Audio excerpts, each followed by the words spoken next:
All right. Well, the tick is starting there. 180 minutes to go. Good luck with that. Let's do some introduction for the beginning. This is a long session. We know it. There's a ton of content for you. And first things first, we're going to go through the agenda a bit. What are we actually going to talk about today and who's going to present it? So that's why all three of us are on stage. We're not going to stay on stage all the time together. I'm going to do the introduction. Then you're up, Sebastian, you're up for the first actual deep dive section. And Ian, you're up for the second actual deep dive section. And we can already show those two deep dives. So Sebastian's will be on runtime efficiency. That's everything from GraalVM native images, Project Crack, and surprise, surprise, even a bit of Project Leiden in there. And after the break, we'll reconvene with a different focus. We'll talk about client-side HTTP support. And at the very end of it, there will be a wrap-up, also for questions and answers. We are going to take questions after every section if necessary, in particular after the runtime efficiency theme. But there will be time at the very end where we can also bring all of the topics and basically everything around Spring infrastructure together in a Q&A among the three of us again. So at the very end, we'll be here on stage for you again in our full glory. All right, Sebastian, Ian, thanks for a start. So in terms of the focus, Spring Framework 6.1 takes the opportunity to revisit a lot of infrastructure, core infrastructure, very fundamental concerns of the core container. And in my initial section, I'm going to explore a few things with you. This is generally an exploratory session, so we are not going to present a what's new in Spring Framework 6.1 here. We're going to explore specific topics of specific interest with a specific impact on what we're doing in the core container, how those things actually go together, and how it made us shape up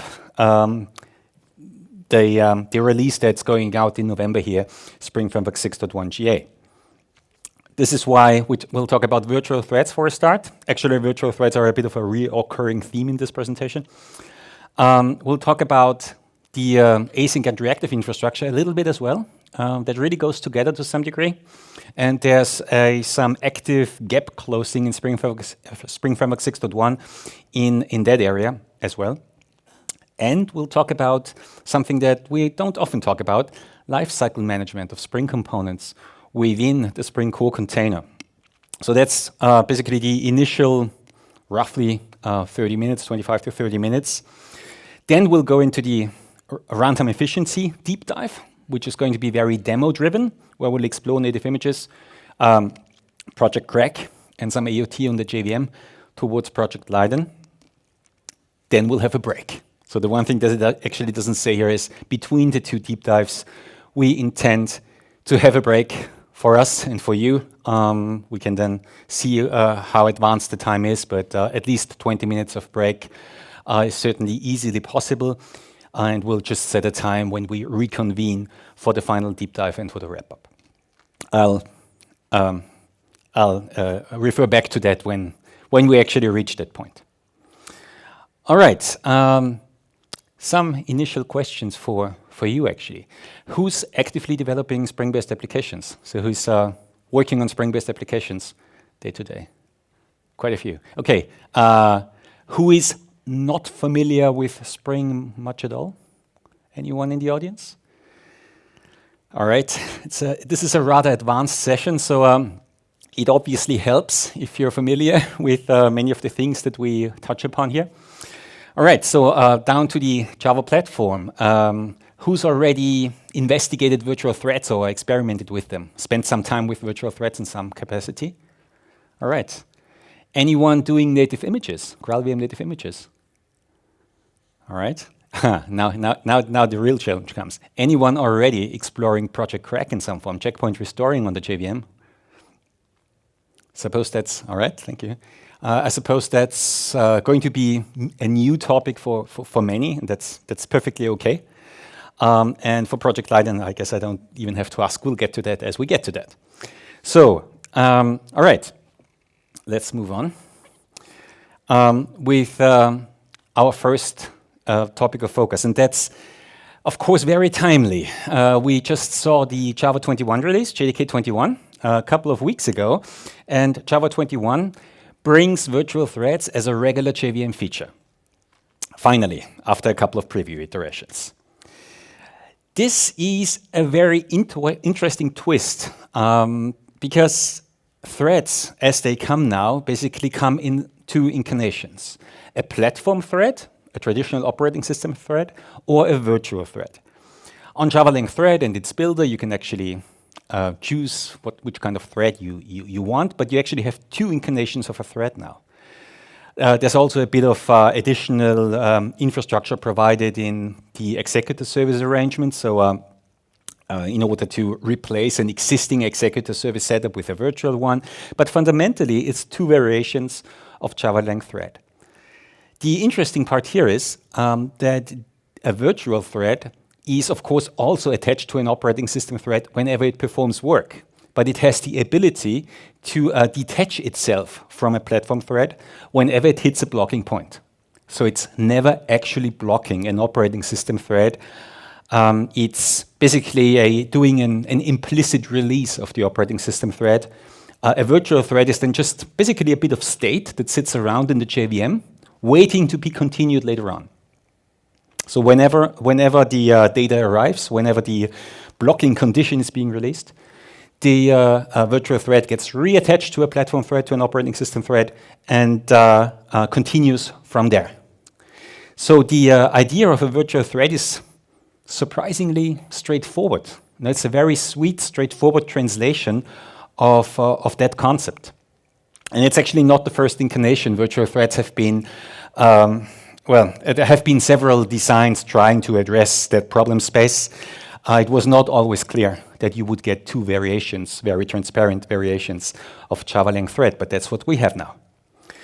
And through this seamless arrangement, where it's basically just a thread, thread.current thread happens to be a virtual thread.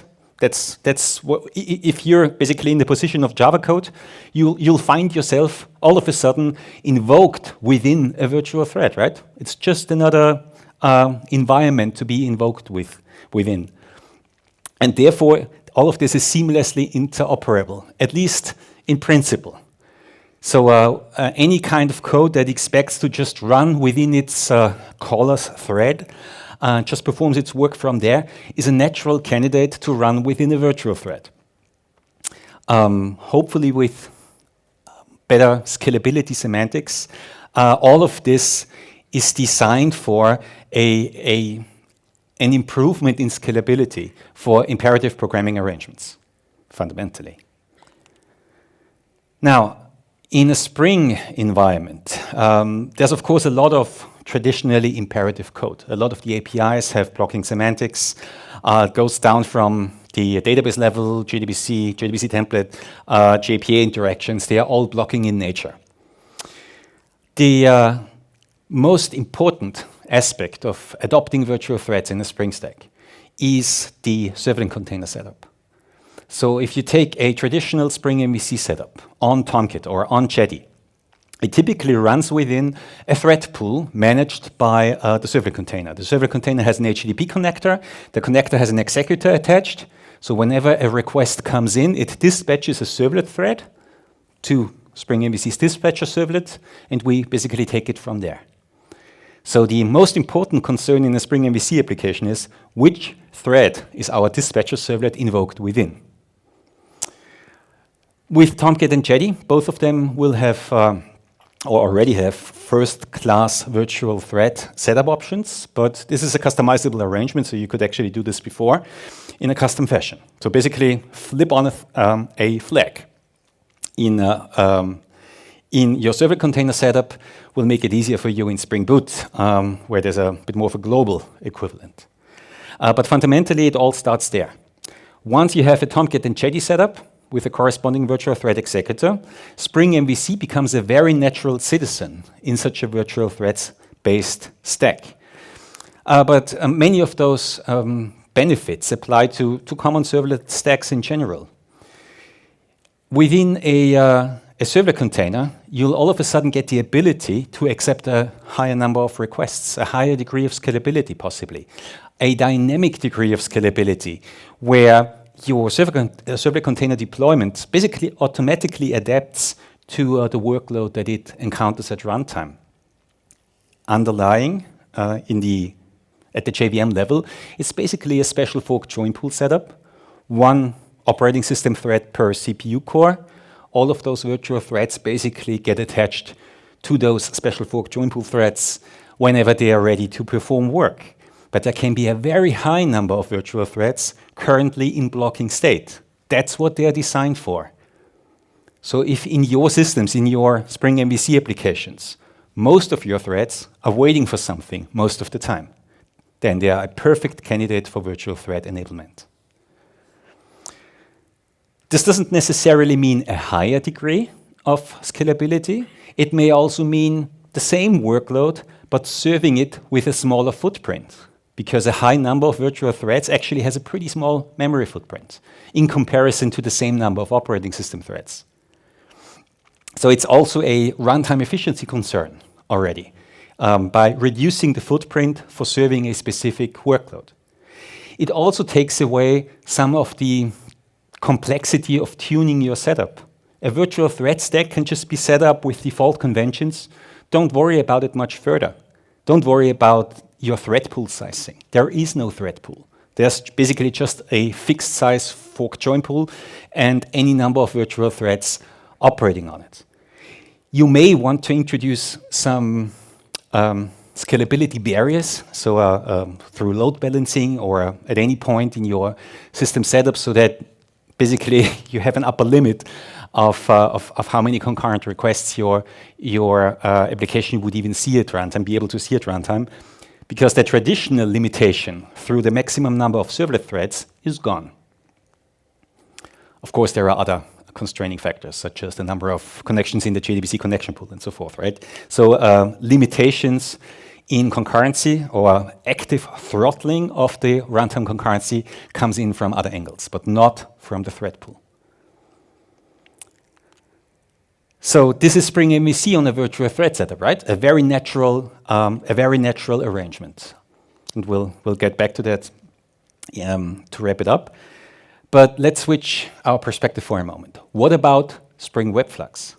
Spring Webflux is a very different kind of web stack. We're talking about Spring Webflux Server in particular, which is typically a Netty-based reactive stack, where a similar runtime efficiency arrangement is accomplished with different means. You basically have a reactor scheduler with a fixed number of operating system threads, one per CPU core, and on top, a reactive programming model, basically a pipeline composition model, where there's, of course, through reactive streams, a lot of nuanced semantics with potentially backpressure-enabled drivers, where those pipelines only ever actually execute when they are ready to process. So they are, in their very nature, non-blocking. You're actually arriving at a very similar scenario. So sort of what virtual threads do to your operating system threading setup underneath is sort of similar to what a reactive stack, a Webflux server stack does to your operating system threads within the reactor scheduler. So there's some similarity in terms of the runtime stack arrangement, really, but a very different programming model for getting there. Both of them have very efficient CPU usage. A reactive stack has naturally very efficient CPU usage by its very design, by its very programming model. So it won't benefit from a virtual thread setup internally. It needs a reactor scheduler with a fixed operating system, a number of operating system threads. There's no immediate use of virtual threads within a pure reactive stack. But virtual threads can serve a purpose here as well as a sort of escape option, an escape hatch for including blocking operations in a stack that is otherwise a purely reactive stack. So whenever a blocking user operation needs to be integrated, you don't need to dispatch it to a separate thread pool setup. You can dispatch it to a virtual thread setup and basically leave it up to the virtual thread arrangement to handle the blocking for you. So there is some commonality where you would want to run specific tasks, specific operations within a Webflux server stack on virtual threads. So that's how virtual threads can basically enter a reactive stack. Going back to Spring MVC, there's an interesting twist here as well, which is not as well known as it should be. Spring MVC is very flexible in terms of what it can do based on what your handler methods return to it, which includes support for reactive return types. So yes, in a Spring MVC application, with a traditional servlet container setup, you can return reactive types from your handler methods, a reactor mono, a reactor flux, or Rx Java types. So any type basically also supported in Spring Webflux as a reactive type. What we do there is different at runtime, but that's the difference between programming models and how they basically translate onto a runtime stack.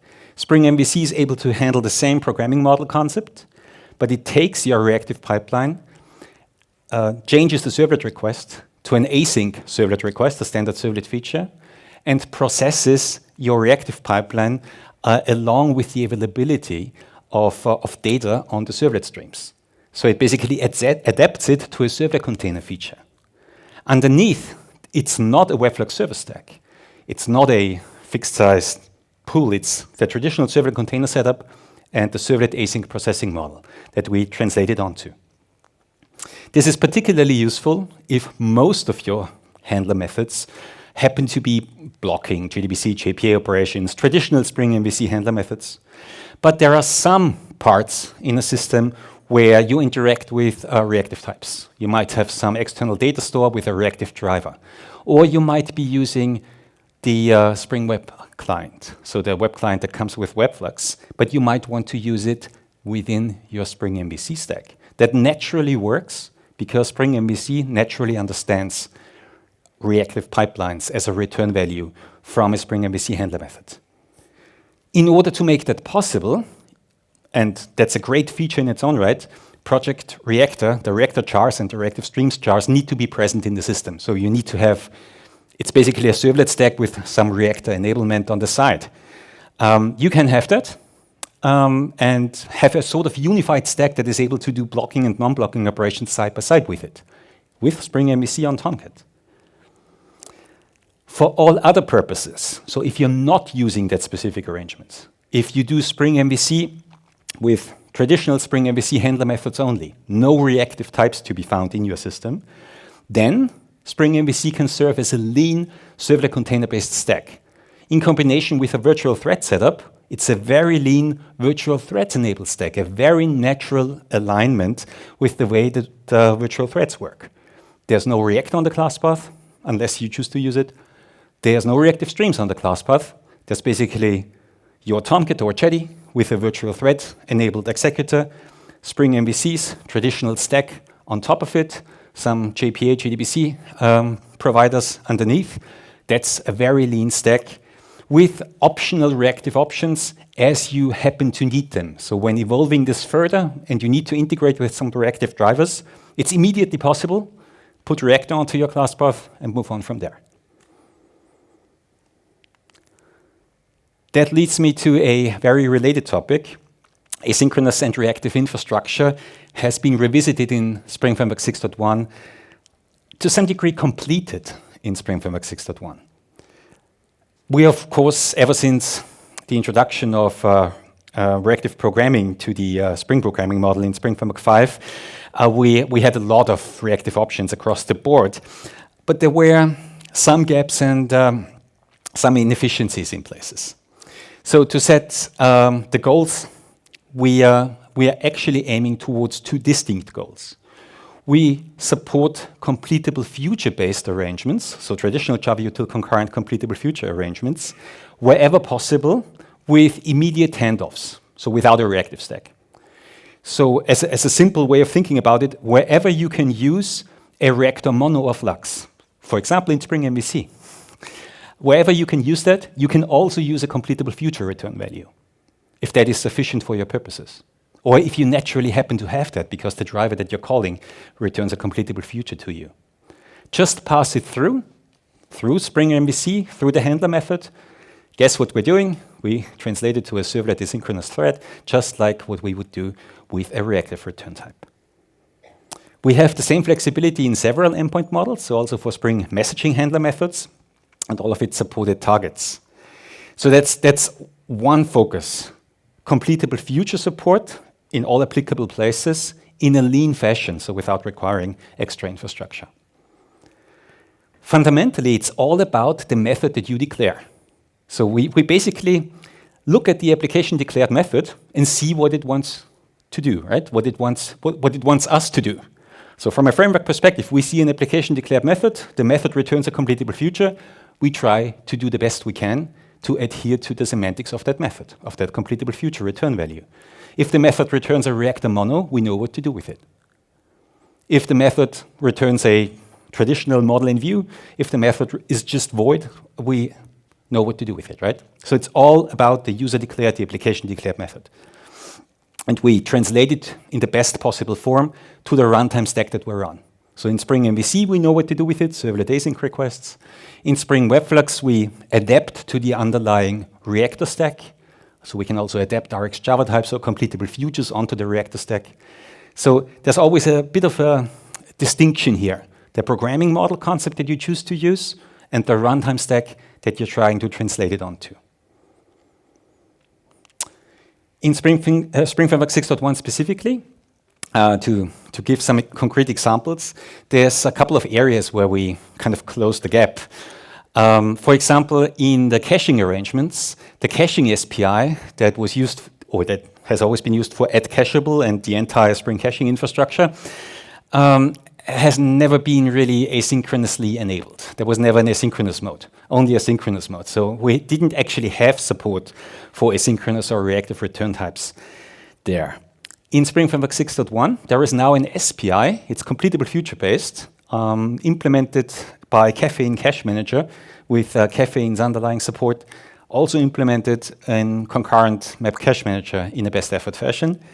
This completable future-based retrieval SPI is sufficient for us to be able to handle your @cacheable methods. If you have an @cacheable method that returns a completable future, we basically adapt it to the underlying cache SPI, as long as you have a corresponding cache setup, like Caffeine Cache Manager in async mode. The idea is that we also do this for reactive types. So a reactor mono, we basically adapt to this completable future-based SPI underneath. Even a reactor flux, we can adapt to the underlying SPI. Of course, with some constraints, you're never actually caching a hot pipeline, right? You're caching the result that the pipeline arrives at. So a flux would basically turn into a list, a completed, exhausted list, and we store that into the cache. And when you have a cache hit, your method will actually not produce a fresh pipeline and grab the data from it. It will have a cache hit, it sees the list, it gets adapted into a flux. You get a flux returned transparently, but it actually comes from a cache hit. So we take that very far in terms of what we can do with the programming model. But fundamentally, of course, it's designed for simpler single object purposes, in particular for the object that a completable future or a mono produces. That's a very natural and efficient translation there for an underlying asynchronous cache. So that's one example where we close a gap. We also do this, for example, for scheduling methods. @scheduled methods, they can return a future or a reactive type now, and we adhere to the execution semantics of your trigger according with this. And we also support it for shutdown methods, for destroy methods. So that's also a reference example almost. We basically look at the signature of your destroy method. If it returns void, it's a regular blocking destroy method. When your method returns, we consider the object destroyed, the state invalidated. So in the typical Spring Framework bean lifecycle. If it happens to return a future or a reactor mono, we have to subscribe to that pipeline and wait until this asynchronous destruction has actually completed before the container can make assumptions about the state of that object and move on to the next bean. Right, so even there, even for destroy methods, we understand what we need to do depending on what your signature told us. All right. So, moving on to one more topic, lifecycle management. That's actually a huge revision in Spring Framework 6.1. In addition to the regular bean construction and destruction steps in the Spring Core container, we actually have a significantly more sophisticated lifecycle contract in a Spring application context. In Spring's terminology, a lifecycle is about starting and stopping a component. So it's about runtime state management. So components that have an ability to basically stop their activity, then be paused, and then restart the activity, be in running state again. Those kinds of components would typically implement the Spring Lifecycle interface or its Smart Lifecycle interface, which is kind of an extended variant with phase support and a parallel stop capability. But they are basically part of the same contract. So stop capabilities actually come in a second with a second form of impact for graceful shutdown. So the lifecycle contract basically serves two purposes. It's stopping and restarting activity in a particular component at runtime. This is usually driven by interactions that you do, like in the monitoring console, or even programmatically, you can call application context.stop, and it propagates to all the beans. Oh, application context start, it restarts the activity at runtime. But there's a more important aspect almost, or a more commonly relied on aspect of it. There's a stop phase before the destruction phase. So when a Spring application context shuts down for a graceful shutdown, it actually does a round of stop signals to all lifecycle components. Then it waits for all of those stop signals to indicate that the component has stopped, if the component has such support through implementing Smart Lifecycle, or it just waits for basically things to happen in the background. Only when all of the components have indicated that the stop signal went through, only then we start destructing components. So it's two rounds of two phases basically in a shutdown. This is used in particular for message listener container setups, for task schedulers, for any kind of components with an asynchronous activity that have asynchronous workers started, or in some cases also for resource management. If they happen to manage an active resource, that might take a little bit of time for shutting it down, for closing it properly, it can do so through an early stop. That's part of the same contract. And typical examples already mentioned, message listening containers and scheduling. So that's where an interesting new requirement comes in, and we'll hear more about that in just a moment. So in Project Crack, for JVM checkpoint restoring, we have specific requirements to have an application in a sort of paused state, in an inactive state, a state where we can take a reliable snapshot from and then restart from that activity when we restore that snapshot. So without diving into Project Crack specifics all that much, this was an inspiration for our lifecycle revision. So we basically took the requirements there and revisited our existing lifecycle contract, which is still the same in Spring Framework 6.1. It just comes with additional fine-tuned, strengthened semantics in some places. So there's a natural compatibility, or just a very natural alignment with Project Crack requirements there. So Spring Framework 6.1 is basically Project Crack friendly in terms of having a lifecycle model that can allow components within the application context to be fully paused and fully stopped and restarted from there on. We have immediate crack integration as well. We actually receive from the JVM, we receive checkpoint and restore signals. So there's an automatic trigger and an automatic propagation to the lifecycle beans in the Spring application context from there. So there's no special setup necessary. Crack support, JVM checkpoint restore support is a core capability of the Spring Core container as of 6.1. So since I'm already mentioning them here, the two requirements to have to keep in mind for Project Crack is that we need to let go of any network connections, of any sockets, and of any open file handles. We basically need to just close them, and when we restore, we need to create fresh connections, fresh file handles from there. And that naturally translates onto existing lifecycle beans in a Spring application context. So we implement this lifecycle contract accordingly for connection pools that we provide, for service connectors, including some of the HTTP client connectors, for example. We support this wherever it makes sense for components that we provide across the Spring Framework umbrella, across the wider Spring portfolio. This is, of course, driven by the checkpoint restore requirements, but it is a generally useful feature. You can basically rely on a Spring application context to be stopped. When the application context stop call returns, you basically know that there are no open file handles and no open network sockets if all your participating components implement the contract accordingly. We also extended these semantics to task schedulers. That's also something that's new in 6.1. We haven't done that before. The activity that a scheduler manages in the background is fully paused when the stop signal is reached. So basically, we pause the scheduler thread. So any triggers that would fire in the meantime are basically currently paused. You would just accumulate what happens when you restart. All those triggers then catch up with where they should be. But within the phase where the application context has been stopped, no trigger will fire. That's generally sensible, particularly sensible if you're trying to take a crack snapshot. And we also support, along with this, a graceful shutdown of multiple schedulers in parallel. That's also a new requirement that we haven't had before, but in a common modern-day Spring setup, there's a chance that there's like two schedulers in particular. With virtual threads in particular, there could be one scheduler based on platform threads and one on virtual threads that you specifically choose for certain tasks.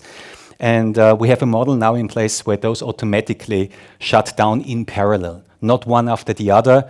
That's in particular for a faster shutdown, a faster, graceful shutdown. All right, along with this come a few recommendations if you happen to implement the lifecycle contract, if you're providing a third-party library that implements lifecycle, or if you have some lifecycle implementations in your own application code base. There's some simple requirements to follow. Just keep in mind that in particular, that when you receive a stop signal, retain your state, keep your state intact. There might be a restart following after that stop, or there might be a destroy following after that stop. So stop is just a precondition. Retain the ability to restart from there, and also in particular be able to continue destruction from there, continue down onto destruction from there. That's the two roles that stop has. So there's a couple of nuances that are a little more specifically documented now for existing lifecycle implementations or newly written lifecycle implementations. And all of this is managed within the Spring Core container, which means you have an arrangement that takes the interdependencies into account. So we actually shut down beans in order. So if a message listener container uses a separate task executor, the message listener container shuts down first, and only then the thread pool is shut down. So we take the interdependencies between your components within the application context into account. And there's also a phase model where you can specifically group certain beans in certain startup and shutdown phases if you want to influence that order of startup and shutdown a little more. So all of these are existing capabilities that have been around in Spring Framework 3.0. They just get a sort of new life, a new role, a new emphasis now in Spring Framework 6.1, not least of it all motivated by Project Crack, but actually with good effects and hopefully good use cases in other places. So it's a new part of the Spring Core container capabilities. All right, so much for this core container deep dive. We'll move on to our well, it's not much of a deep dive, actually more of an insight into the core container. We'll move on to the actual deep dive now. We focus into the runtime, we go into the runtime efficiency story, and we'll focus on the three aforementioned ways to improve, in particular, startup time of a Spring application. Sebastian, the stage is yours.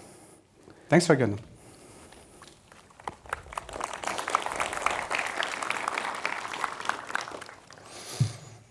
Okay,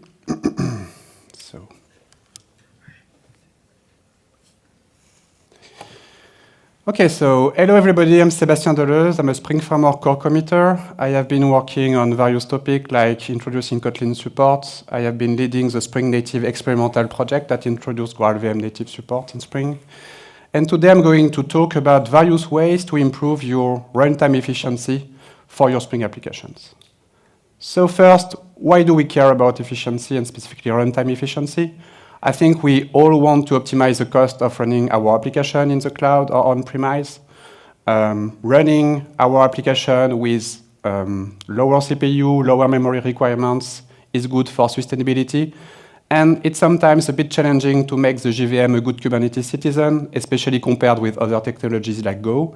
So here, we want to have a special interest on that and see how we can improve those characteristics from a Kubernetes platform runtime point of view.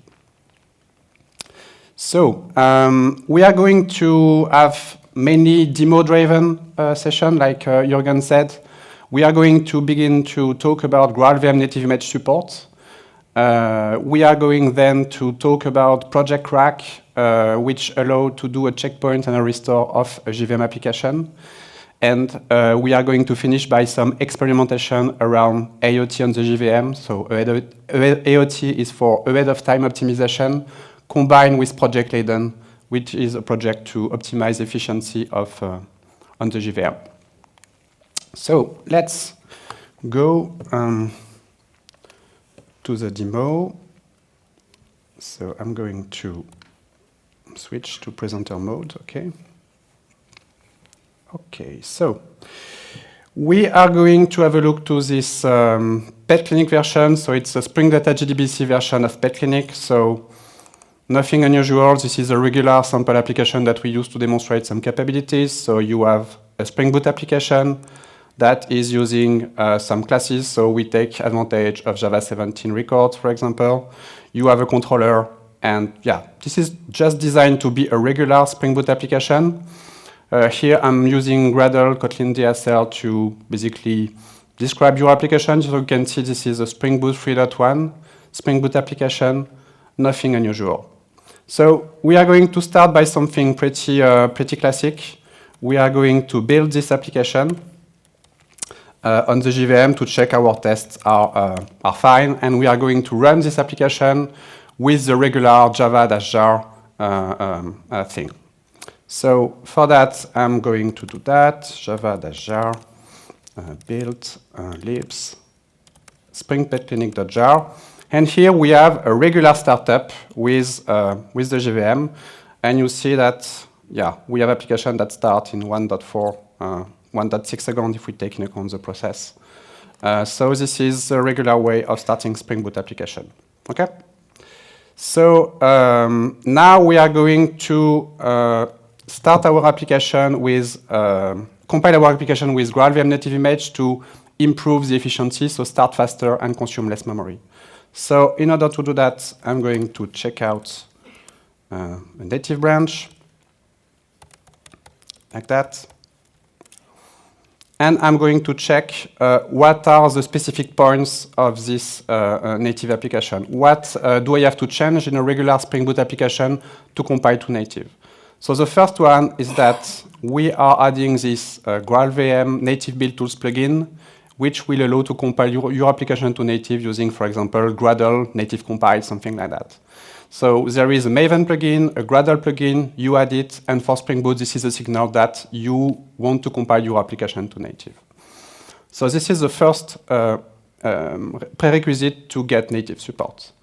The second one is that you need to provide some native configuration. Basically, the native image compiler is going to take your Spring Boot application and do a static analysis of your application from the main in order to identify all the parts of the code, all the resources that are concretely used, and shrink and remove everything else in order to get reasonable compilation time and something efficient. And there is some Java aspects that are a bit too dynamic for the native image compiler. So some reflection usage, loading some resources. For that, you may specify that explicitly for the native image compiler. Spring does a pretty good job to infer a lot of those things, but there is some application-specific elements that you need to specify. So here, for example, in this application, I have some message bundle based on properties. So I need to specify it here with this runtime ins API.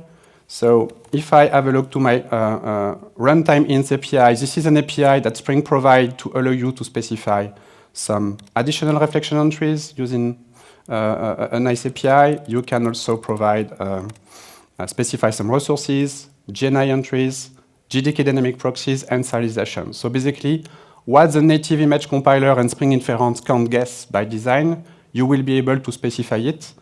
And you can see that for PetClinic, this is a reasonable amount of configuration. We just have those properties that we need to specify. And also, when your public types are used, if I take my vet controller, for example, when you have this kind of public type exposed on the public API of your controller, Spring will automatically infer the reflection that is needed. But when you have something that is more in the internal implementation, then you will need to specify it. And we provide this @register reflection for binding API annotation that will register exactly the right amount of reflection. It supports Jackson, it supports Kotlin. So there is a bit of cleverness behind that to allow you to just specify basically the missing bit. And so with this additional class, so my runtime ins registrar and this import runtime ins annotation, and with the additional @register reflection for binding thing, our application should be able to compile to native. And so I'm going to show that. So we are going to basically do Gradle. So I'm going to use Gradle boot build image because I'm mainly targeting the use case where I'm going to deploy this native application to production. Because one of the drawbacks of native is that it will take some time to compile your application. So the startup is going to be super fast, but the compilation takes a lot of time. And so instead of seconds with a regular JVM bytecode compilation, it will take minutes. So I have a pretty powerful M2 Pro, so hopefully we won't wait too much, but be aware that's something that takes time. And before the native image compilation, what is interesting is that we have Spring ahead of time optimization that are involved, and that are basically generating and inferring a lot of configuration for native in order to allow you to not have to do that. So you have all the reflection entries, the one inferred by Spring and the one you have specified with the ints are generating this kind of reflect-config.json file. You have basically the resource config, so this is reachability metadata for resources. Here you have seen what we have specified in our ints, you can find it. Proxy configuration, and also just here a native image properties to specify the main and a few options. So Spring ahead of time optimization are generating that, but also, and that's even more interesting, basically Spring ahead of time optimization are going to generate this kind of code. So if I go here, this is basically the declaration of the bins of your application using closed world assumption. And the reflection and annotation processing is done at build time and is going to generate a lambda-based version of your application context. So if we have a look here, you can see that my controller is instantiated without reflection, just with new pet controller, etc. And this has multiple benefits. The first one is that it's faster, a bit more efficient, but more importantly, it's natively compatible with the native image compiler because the native image compiler will automatically understand the lambda-based declaration of your bins, while with reflection and annotation analysis during runtime, it will be much more difficult. So that's super important, I think. So we have basically compiled our application. So we are going to run it now. So I take that. So I have built an optimized container image. We can maybe have a look to that image.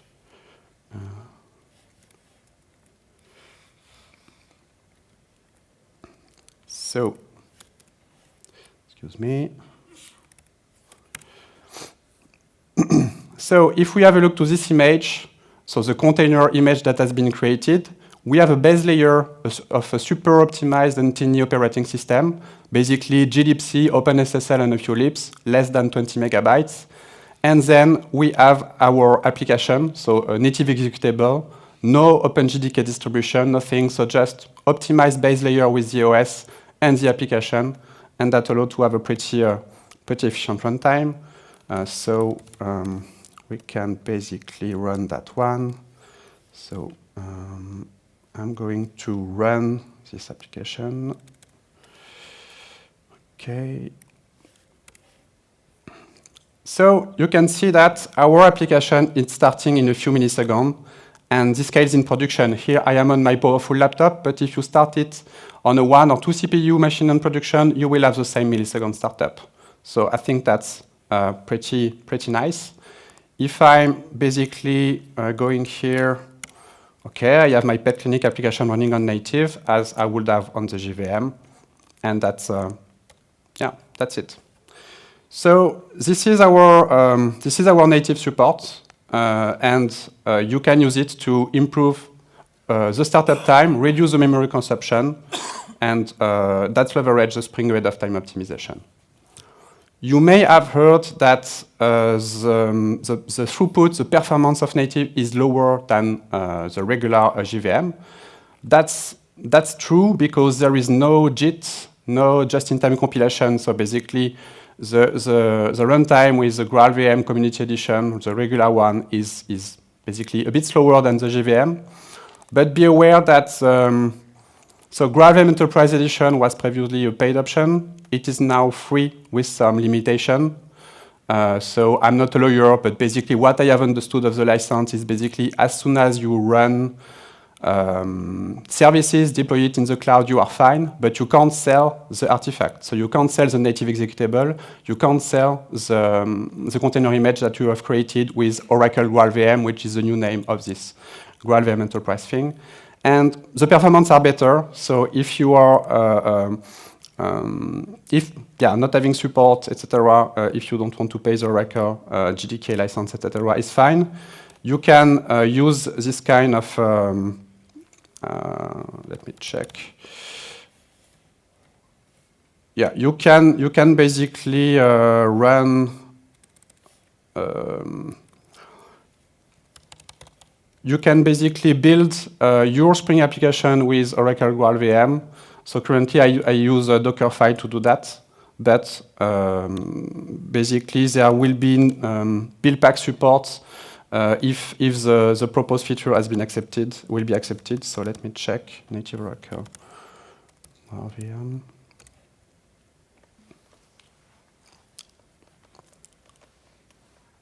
So yeah, you can start it with the Enterprise Edition. The performance, the Oracle GraalVM, the performance will be a bit better. And if you want to have a look, we have this proposal in order to introduce Oracle GraalVM support in build packs. Still not accepted because we need to check stuff on legal side, but basically, technically, that should be possible. So you can follow this pull request to follow the progress on that side. I will share the links after the talk in order to allow you to get various references. Okay, so we are not going to switch to Crack. So let's switch on the slides. Okay. So JVM Checkpoint Restore, also known as Project Crack, is an OpenJDK project currently in development that allows you to start super fast, a few milliseconds, like native, but with the JVM. It is based on CREU, which is basically Checkpoint Restore support for Linux, and is specifically tailored for the JVM and the Java runtime. So the principle is that you are going to start your application, as usual, I would say, but you will use a crack-enabled version of the JVM. And at some point, you are going to trigger a checkpoint. You can trigger a checkpoint with a gcmd command, potentially using an API on your application, using an HTTP endpoint, various ways to trigger it. When you trigger the checkpoint, the memory representation of your application, so your Spring Boot application with the JVM stuff, etc., is going to be serialized to disk to a snapshot. And so that allows you to later restore your application using almost instant startup, getting the same level of wordness that you had when you did the checkpoint. So if you had your application running, applied some load testing, after being restored, the application will have the same level of warmness, and so provide better performance. And yeah, you will be able to restore it on another server. For sure, there is some constraints, like you need to have the same operating system, a CPU architecture that is reasonably close, but you can create the checkpoint in one place and do the restoration in another. And this is how we can potentially use that to have some instant startup with the JVM. I'm going to show you how. So Spring Boot 3.2 introduced initial support for JVM checkpoint restore with Project Crack. It's a new feature that we support. We are not supporting all the scope of what Spring Boot support because, well, we are also depending on the ecosystem, and not all the JVM ecosystem is supporting Crack.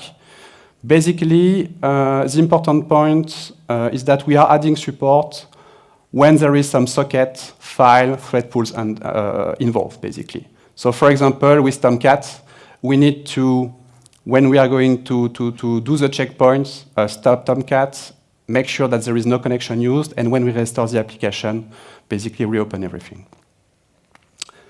The Spring lifecycle matched pretty well with Crack, checkpoint, and restore. So that's pretty nice. That has allowed us to implement a close link between Crack, checkpoint, and restore events and Spring lifecycle stop and restart phases. And basically, when we are adding support in the Spring Boot ecosystem, we are basically making sure that when the application context stops, we are closing the socket, the files, etc. And when we are restarting, that we recreate these elements. The tricky point is that some libraries in the ecosystem do not provide the capability to restore stuff. So this is where we can't provide for now full support, but I'm pretty confident in the fact that we provide the most advanced Crack support in the JVM ecosystem right now with Spring Boot 3.2. So it's an initial support because we don't support everything, but we are pretty pleased by the scope of the support right now. Of course, we will wait your feedback. So if we want to have this Crack demo, we are going to our application here. We are going to check out the Crack branch. And here again, we are going to see what is needed for you to get the Crack support. The first requirement is to use Spring Boot 3.2. The native support that I presented before is available since Spring 3.0. The Crack support is available as of Spring Boot 3.2. So you need to use that. I think it will be released in the upcoming weeks. Not yet GA, but we are pretty close. The second point is that you need to add this Crack dependency here, okay? And if you want to see more detail, you can have a look to the, let me check, to the Spring Framework documentation. So if you go to the Spring Framework documentation, the 6.1 documentation, you go to Integration, JVM Checkpoint Restore, you will see a documentation that explains what is required to use Crack, and the two modes that we are going to demonstrate today: on-demand checkpoint restore of a running application. So you have a running application, potentially fully warm up, and you are going to trigger a checkpoint and restore it later. And we have also something that allows less throughput and warm-up optimization, but that will automatically do a checkpoint when you start your application. So less constraints, but less benefits. It's important to keep in mind that Crack is Linux only, okay? So for production, that's not a huge issue because I guess we all run our workloads on Linux. But when you are developing locally, and since I am on Mac, I need to use a Docker to do that. So I have prepared basically a run dev container script that is going to run locally a Linux with a Crack version of the JDK install, okay? So just a bit of machinery. So I'm going to run that to show you my demos, because Crack, the Crack-enabled version of the JVM need to run on Linux. That's a requirement. So here I have run my dev container thing that is basically sharing my workspace with the host. And so the first mode I would like to show is creating a checkpoint on refresh. So you do that by specifying -d spring context checkpoints equals on refresh. This is a signal for Spring when you are running a crack-enabled version, that it should do the checkpoint during, so just before the bins are started. So basically the checkpoint will be done after some bin initialization, but before they are started. And as usual with crack, you will provide this crack checkpoint to specify the directory when we are going to serialize the crack files, okay? And you specify the jar like usual. So if I start my checkpoint on refresh thing, oops, I need to build, the project. So Gradle clean build -test -x test. So I rebuild my project. Will take just a bit of time. And so, we are going to begin by this checkpoint on refresh. And then we are going to see the checkpoint after startup, which will provide more capabilities in terms of performance, peak performance, etc., but also has more constraints. So we are going to see how we can deal with that. Okay, so let's wait a bit, the compilation.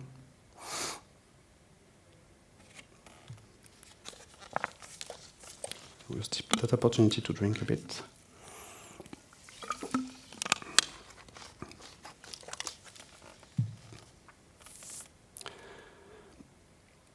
Okay, so we have now compiled our application, so we are going to do a checkpoint on refresh. So here, the application is starting as usual, okay? And Spring is going to trigger a JVM checkpoint because I passed this argument that specifies that I want to do so. Okay? So if I have a look to my crack files directory, you see here a bunch of files. This is basically the serialization of the memory of your running JVM serialized to disk. Okay? If we have a look to the size, okay, so you see 250 megabytes serialized to disk. That will be used to restore the application. So now, if I'm restoring this application, you will see two different figures I'm going to show you. So the important figure is this one. So this Spring Pet Clinic application has been restored in a few dozens of milliseconds with the JVM, so that's pretty interesting. This one, don't care too much. We are going to refine that before GA, I think. I need to see that with the Spring Boot team. It's basically the time between when I did the checkpoints and the time where I restored. So we are going to do a bit of fine-tuning to either not display anything or provide relevant metrics here. But the important figure is this one, okay? Now we are going to do checkpoint after startup. So I think this is the most interesting option, because that will give you the opportunity to do a checkpoint on a fully warm-up JVM, okay? So here in my script, I'm using the same checkpoint2 parameter, same jar, but here I'm doing some kind of load testing, basic one, obviously, on one endpoint, but you can do something more advanced. And so I will create a checkpoint with the gcmt command when basically I will have do some load testing in order to create the checkpoint. So here, let's do the checkpoint after startup. So my application is going to start with the regular startup time, 1 or 2 seconds on my machine. Then there is some load testing that happens, just 10 seconds because I don't want to make you wait too much. And then I'm going to create a checkpoint of your application, and then here, I'm going to restore it. And yeah, just a few milliseconds. So that's pretty interesting. Now, let's talk a bit about the trade-off involved, because you need to start your application before deploying it on production. So should you start it on your CI/CD platform to create those checkpoints? Should that happen on the platform? There is various options. A pretty compelling use case is to create a ready-to-restore container image. The principle, imagine that you are creating a container image on your CI/CD platform. You pre-warm up it, you create a checkpoint, and you bundle everything to the container. It's interesting, but there is some very important point to take in account in order to not leak sensitive information to your unwanted places. Because when you are creating a checkpoint, creating those snapshot files, if you have a database password for your production in memory, it will be serialized on those track files. Okay, so there is some constraints involved. And you need to make sure that either you are deploying this container image in a secured enough place, or you just totally avoid, and I think that would be my recommendation, to ship any secret in your container image by either doing some post-restore configuration update. So we currently support that with Spring Cloud Context. So the principle is that you start your application to create the checkpoint with some local database, local service. You do some load testing, you create the checkpoint, and then when you restore it, you are basically leveraging Spring Cloud Context and at refresh scope to basically get the config data from Kubernetes and get your database password here. So this is the first option. The other option is to basically create the checkpoint directly on your Kubernetes platform and store the snapshot in an encrypted volume, for example, this kind of thing. So there is various options. The platform integration requires more work on Kubernetes side, but that's working. We have been working on that.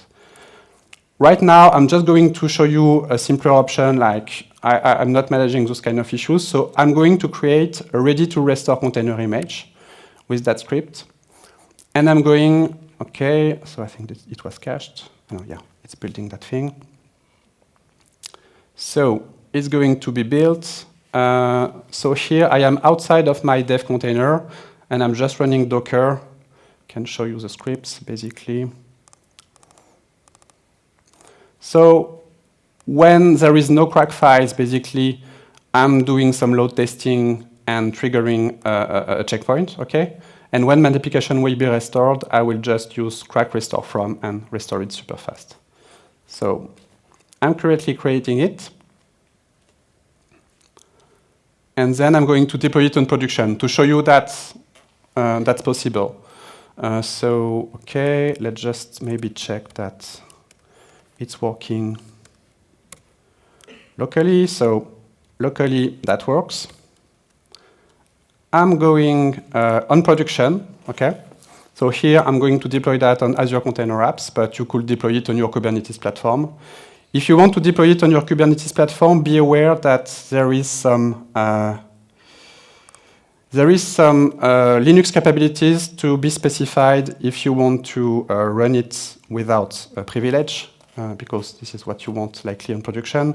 So there is some Linux capabilities that you need to specify at Kubernetes level in order to be able to do either a checkpoint or a restore on Kubernetes. But yeah, I will share the links. Here, we have set up everything to be able to restore it by default on Azure Container Apps without anything customized. So I'm going to specify it. So I have built it before crack warm up. So I did the build and the deployment before. I think this is the one. And so my goal here is to show you that it's possible to deploy a ready-to-restore container on production without any crazy customization. And the second goal is to show you what is the restoration time on production, because we don't really care if my Spring Boot Pet Clinic application starts super fast on my super powerful M2 Pro. What really matters is with one CPU or two CPU machine with small memory, how fast it is and does it scale on production. So I'm going to wait, it is deployed, okay, should be fine. I'm going to see the logs.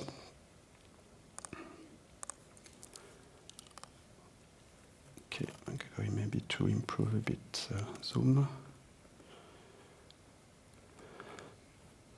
Okay, let's maybe wait a bit. And here my goal is to show you basically the restoration time on production. Okay, let's try again. So scale and replica. Here, console logs. Okay, should be fine. So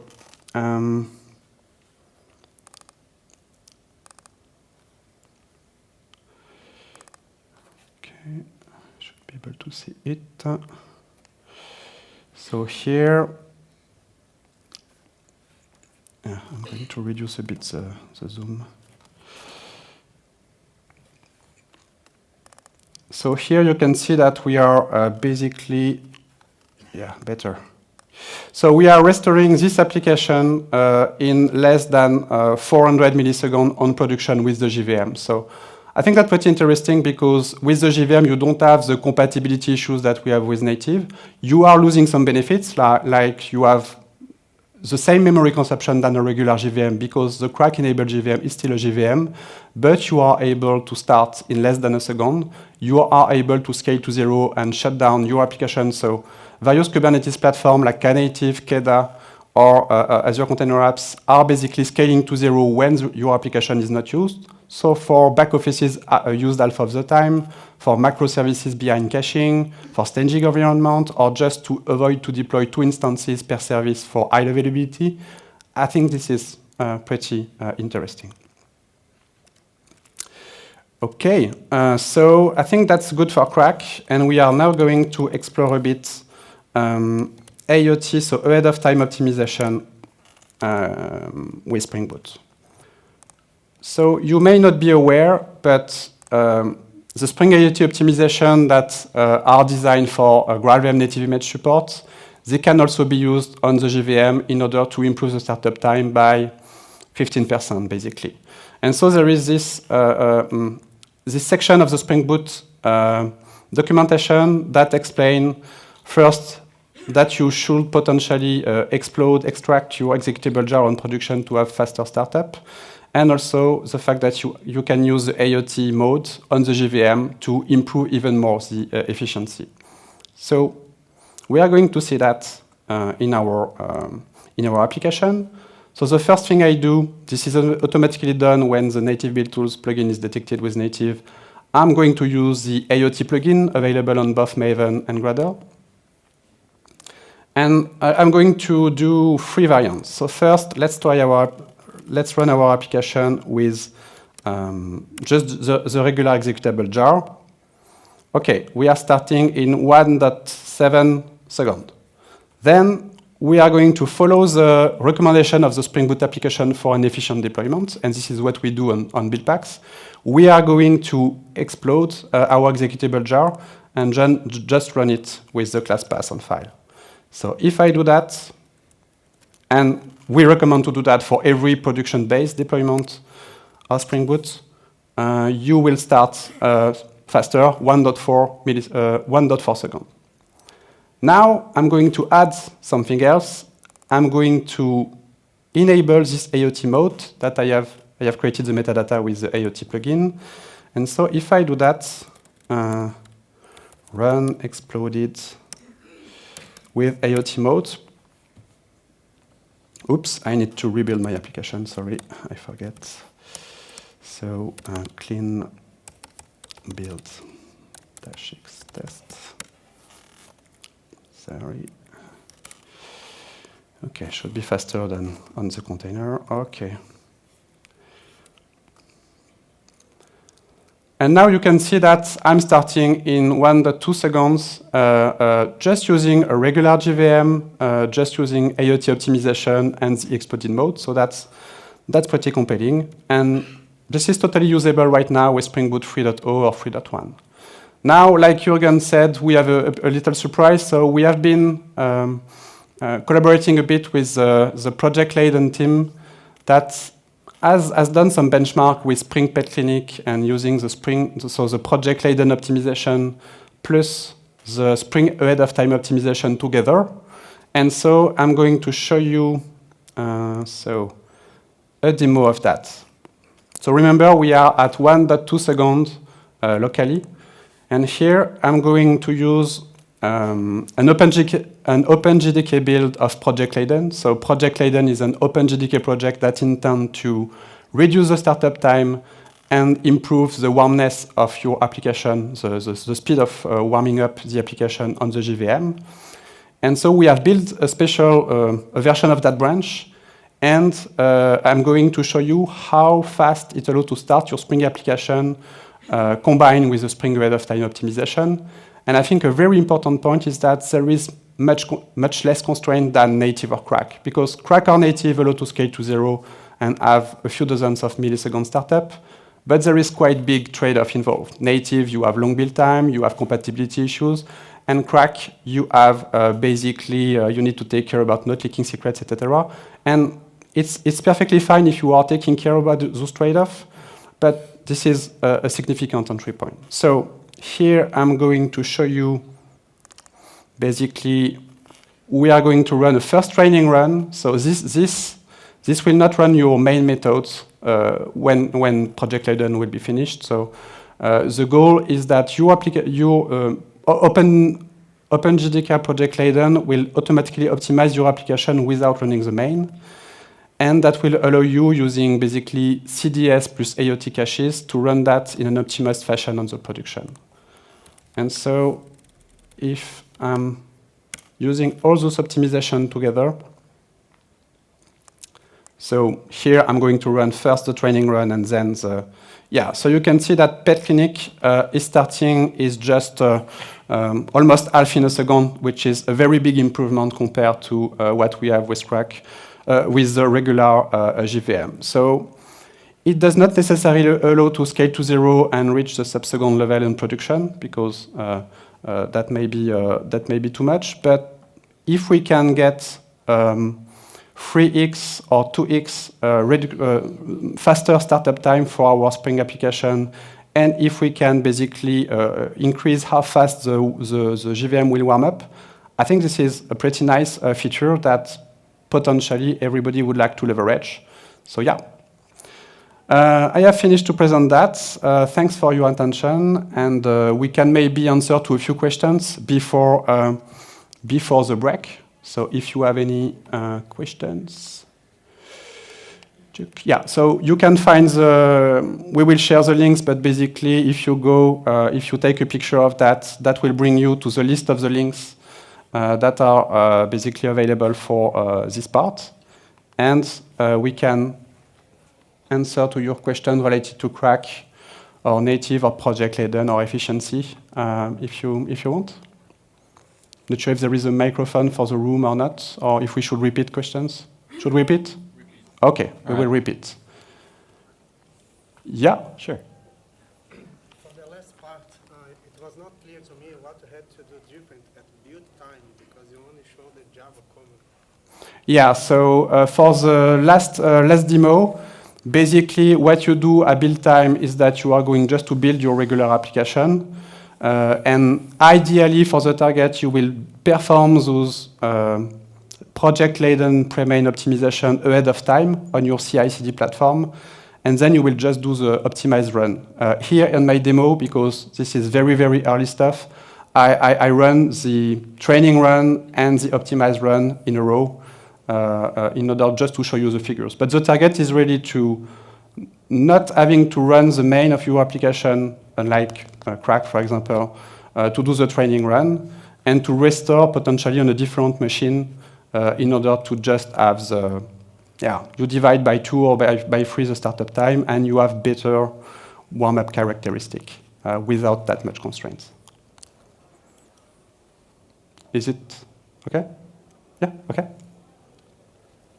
You use this boot ahead of time mode for both for native image and for the Leiden example. Can you elaborate a little bit on the difference? Because for native image, you said you need configurations like for reflection or serialization or other stuff. I think that's not needed for exactly. Yeah. So your question is about, we are running the Spring ahead of time optimization on both native and Leiden use case. And yeah, could you give us more detail about that? So it's true that in the Spring IoT optimization, in the Spring ahead of time optimization, we are currently doing 2 things. Generation of the metadata, so that part is only useful for native, and the generation of the Lambda-based functional application context, which is useful for both. So currently, we are not differentiating those use cases. So in fact, we will generate the native metadata, but Leiden won't care. If we introduce a first-class support with full documentation and a full first-class use case for AOT on the JVM, we will maybe refine that. But right now on Leiden, the advantage is basically it's a lambda-based, more efficient way to start the application. And basically, it works in synergy with project laden optimization. So it's nice to see that even if we design the Spring ahead of time optimization for native, and we have in fact not done specific JVM work yet. So I think there is potential here for optimization. It already works in synergy pretty well with Project Laden. And if we combine both, and if Project Laden Premain improve and evolve, and if we maybe explore later more optimization with Spring IoT and the JVM, if we combine both, we could maybe have a way to have a very nice startup and warm-up characteristic on production without that much constraints. Not sure if you want to. Yeah, that's the whole goal is many of those optimizations go together nicely. There's really a synergy between sort of the outcome of one step, like our Spring IoT step, as an input for the next step, like the native image compilation, or the assumptions that the JVM makes in a training run. We're trying to produce as friendly a representation of the Spring application as possible for this next step. So it's we're going to explore the nuances of this further, but even with the existing arrangement, there's a lot of synergy already. We also actually we have a session on Wednesday, the Spring strategy session after the keynote, where we're going to show some benchmark results, some numbers, and going more into the guidance on which approach delivers specific kinds of benefits for specific kinds of scenarios. No demos there, but some benchmark. Yeah, we will share some figures of Laden plus Spring Boot plus IoT optimization on production to show you where we are. Quickly, as you showed, the IoT mode already has benefits on a vanilla JDK. Mm-hmm. Yeah. Yeah. What would be the default then? Yeah, so the IoT mode has already benefits on a regular JDK. So this is why I chose just the current Spring Boot documentation, this efficient deployment section on Spring Boot documentation. This is my favorite section, and this is maybe one of the not very well-known one, because just with Spring Boot 3.1, 3.0, if you are basically doing explode the jar and run, like I showed, and enable this IoT mode, which is basically, it put a bit of constraints, like you need to define some profiles and some bin condition at build time. So I don't say this is constraint-free, and we may try to reduce the amount of constraints that's putting. But right now, with Spring Boot 3.1, you can do a pretty nice improvement of efficiency using those two modes of deploying in an application, exploded deployment and IoT optimization. And I think, potential bright future combined with Laden, Premain, and there's even a synergy in the conceptual model. For those who have read up on Project Laden initially, basically the Spring IoT step that we apply is a sort of condenser in Laden terminology. The idea there is that that you have a fully flexible general representation of your application, basically for regular bootstrapping, just the jars, just the JVM. And there's further steps you can apply that they all come with certain restrictions, like locking down the profiles that you deploy with, or locking down the class path that you deploy with. Right. So it might be minor, but there are limitations, constraints applied for the next step, for the benefit of faster bootstrapping or a smaller memory or a smaller memory footprint afterwards. So there's a natural synergy between our IoT efforts and kind of the conceptual framing that Project Laden uses. Thank you. You're welcome. Any other questions? Also around anything that's been presented up until this point? All right, there will be, I hope I'm not missing anyone. I'm not seeing too far to the back. There's another opportunity for questions with and answers, discussion with all three of us at the very end of this session. But right now, we are going to go into a break. I think it's like 10 to the hour or so. Well, I guess we're going to have like a 20-minute, 25-minute break. 20 minutes? 1:15 is maybe best off. So let's reconvene at 1:15 the hour. That's like 14:15? No, when did we start? 15:15. Wrong time zone. So let's reconvene at 15 minutes past 3 with the deep dive into the client-side HTTP refinements in Spring Framework 6.1 and a general opportunity for question and answers around Spring infrastructure afterwards between the three of us. Thanks for your attention so far. Looking forward to seeing you again in 20 minutes and a bit. Thank you. And feel free to come discuss. Thanks. Hi there, and welcome to the second section of our deep dive in Spring. For me, it's a bit of a happy memory. Who here? Oops, I should actually go to my slides. There we go. That's what I wanted. All right. So, who here has actually visited DevOps 2008? It's the 20th years of anniversary this year, so I was wondering who here actually made it this far. So, anyone? Oh yes, one. I see there. For me, it's a very happy memory because I met my wife there back in the day. That's me on the left side, by the way, not with the white hair. These days, it's gray, but then it was white. And back then, I was talking with Joris Kuipers, my colleague at the time, and also Alef Arensen about REST. So initially, we did a deep dive on Spring 2.5.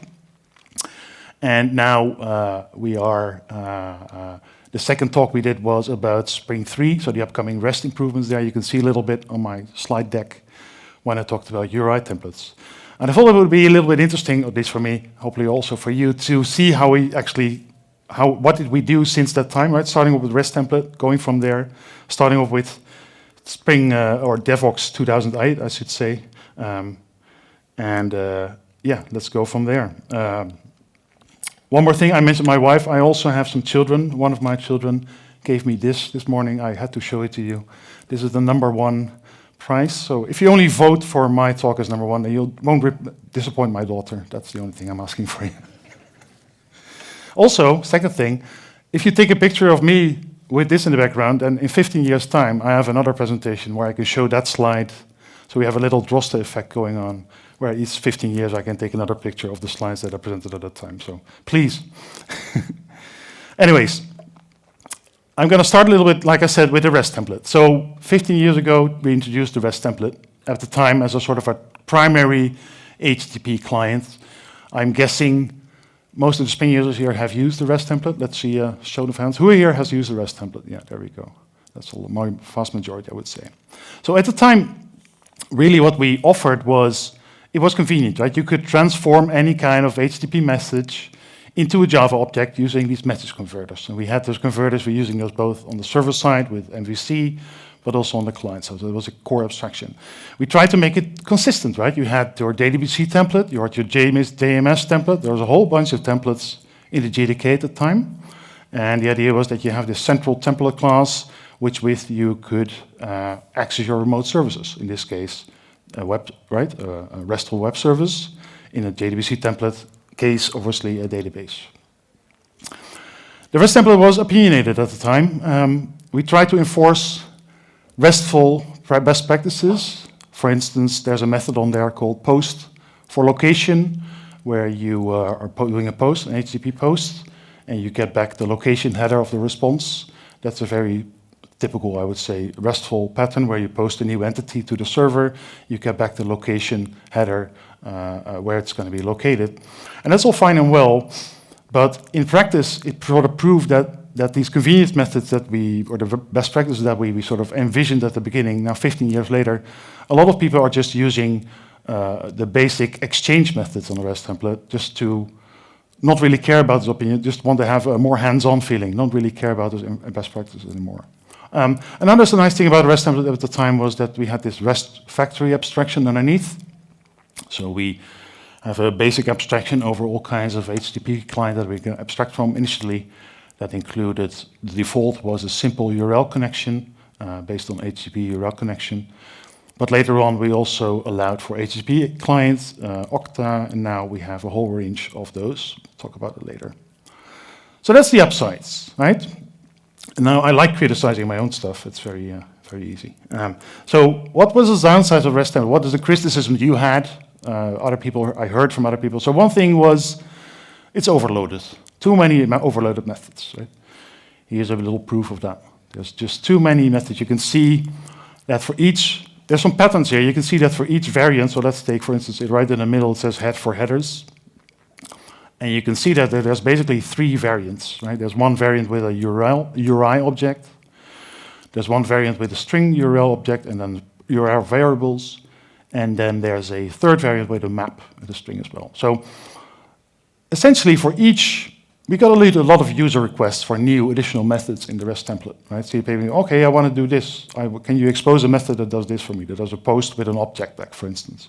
And after a certain time, we ended up with so many overloaded methods that we thought, well, that's not really sustainable anymore. Right? We can't be adding methods because if you do control space, you'll end up with this big block of options, and that's not really navigable at all, right? It's not really useful, user-friendly. So you can't make heads or tails of this. It's much more easier to have some sort of opinionated API that sort of forces you into the right path. So that's all the overloaded methods. There was a lot of buffering going on, and that's certainly something we could get away with Spring 3, right? 15 years ago. That was fine, I guess. Maybe even not back then. But we did a lot of internal buffering in the request factory. So all the requests and responses that you posted or received were affected, well, especially the request was buffered into memory. We didn't have a builder in the API. Spring Boot there's a Spring Boot, a REST template builder in Spring Boot, but there was no builder pattern in the core framework, so we should fix that as well.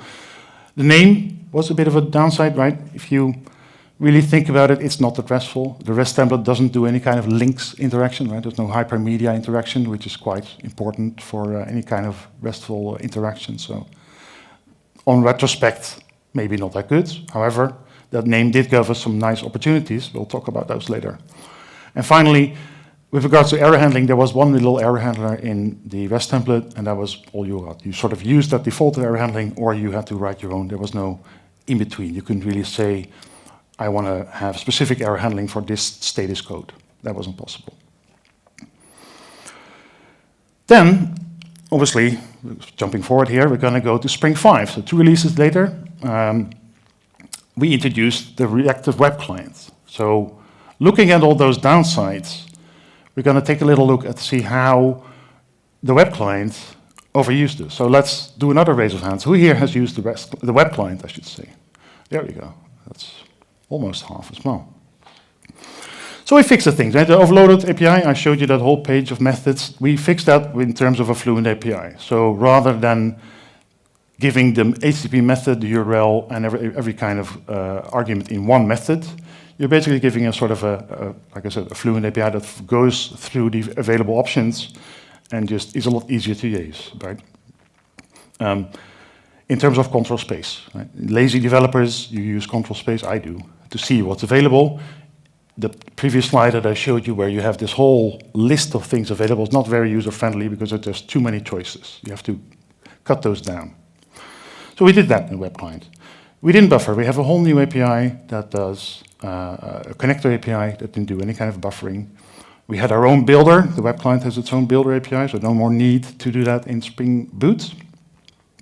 The name, well, you know, at least it's not another HTTP client. There's a lot of HTTP clients these days, also one in the JDK, but there's the Apache JDK client, HTTP client, there's the Jetty HTTP client, there's the Reactor HTTP client. So the type name HTTP client has a sort of it's used a lot.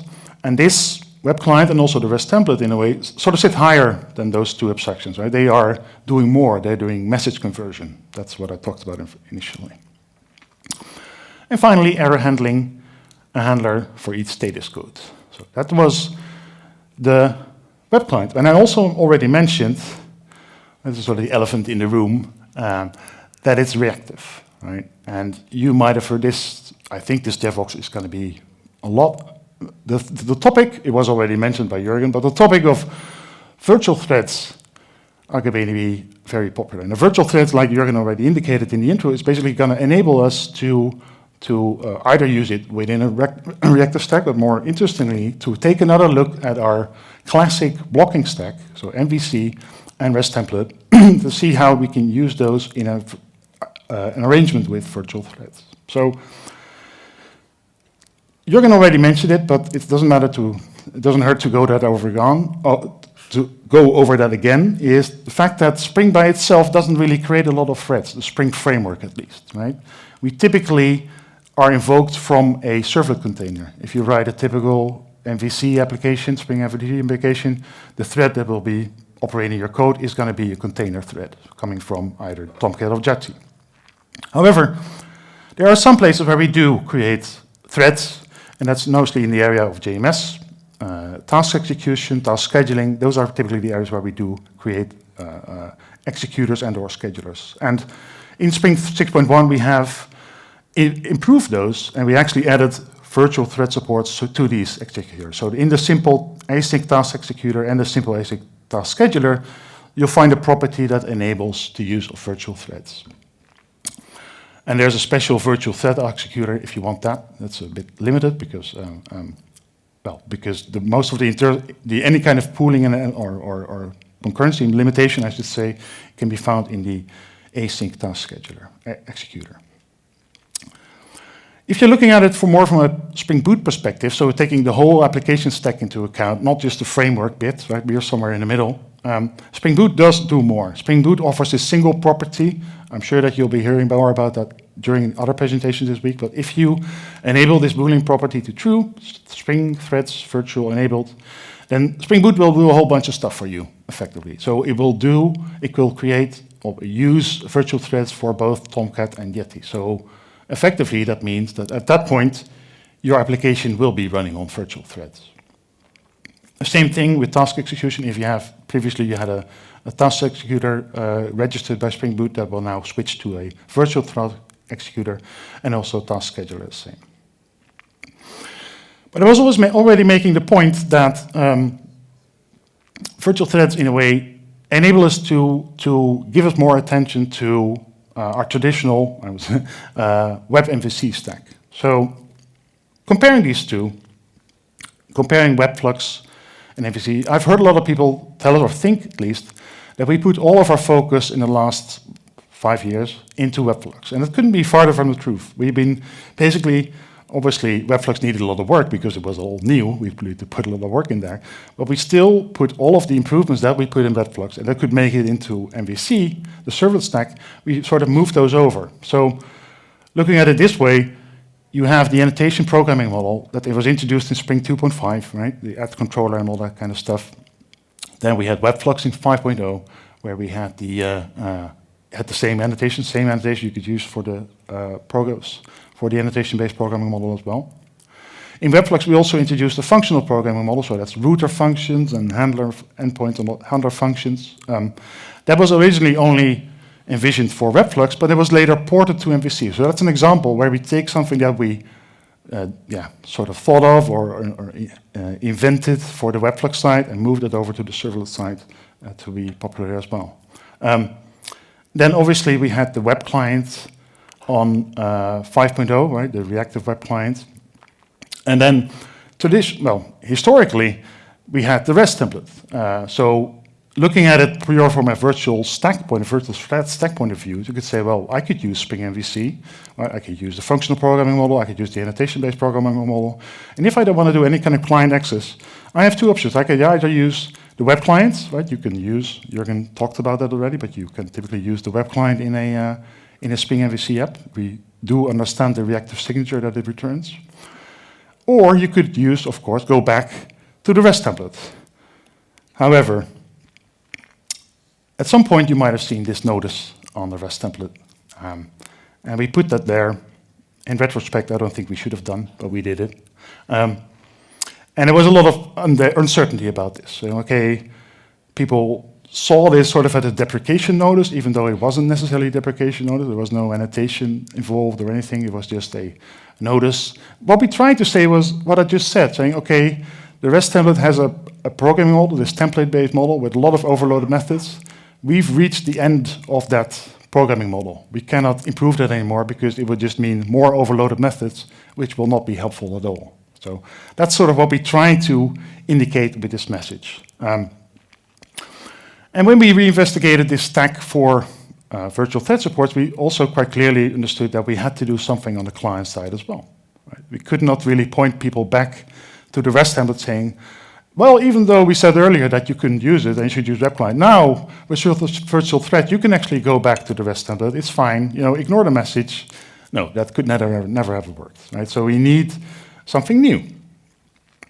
And that's basically what I'm going to be talking about for the rest of this talk. So the REST client, you can see that it's really made up of two parts, right? The name REST client. So it really that's sort of a foundational name because it takes the infrastructure of REST template.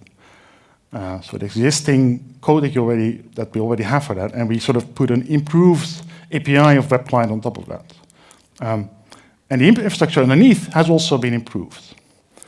So that's what I'm going to be talking about a little bit. I'm going to be a demo now, I think. So here's a QR code. If you want to look along, please go ahead.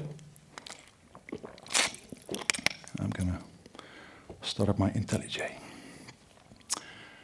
Anybody still want to take a picture? Now's your chance. Yeah, all right. So, going to IntelliJ.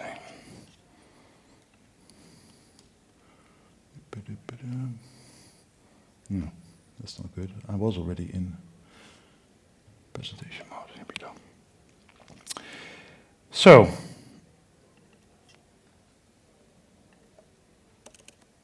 I'm going to be using, because I didn't really know if I could use reliable internet here, so I've set up a little mock server here, a mock web server that's introduced through Okta, which basically allows me to set up a response and to retrieve that response again with the REST template. But first, we're going to start by just creating a REST template. So I'm going to write a little test here. I'm going to say create. So very simple, REST client.create. That's all you need to do. And introduce a local variable for that. That's it. There's more options if you use the builder. I'll go into those later. You can see that you can configure a whole bunch of stuff here. But for now, we just want to use the default. And what the default will use is basically, depending on your class path, it will see, if you, for instance, have Jackson on the class path, you say, hey, Jackson's there, that's nice. I'm going to integrate with Jackson. I'm going to do message conversion with Jackson. If you have Kotlin on the class path, it will integrate with Kotlin serialization. And if you have Jetty on the class path, it will use that as a client, etc. So it will just detect all kinds of capabilities at runtime, see what you have, create the best possible REST client that you can create. But if you don't do that, you will end up with the default, which is using the GDK HTTP client. So it's coming out of the GDK client, HTTP client module. So I can create a client, and then I can say, I can prepare a response, right? So I can say response. This is once again my mocking framework, and say, well, I want the response to give me a body saying hello, Devox. And I'm going to use the client to get that response. So I'm going to say, so here we get into the the Fluent API. So instead of having a gazillion options here, you just present it with the typical HTTP methods. So I'm going to do a get. And I'm going to do a little copy pasting. Hope you don't mind. No.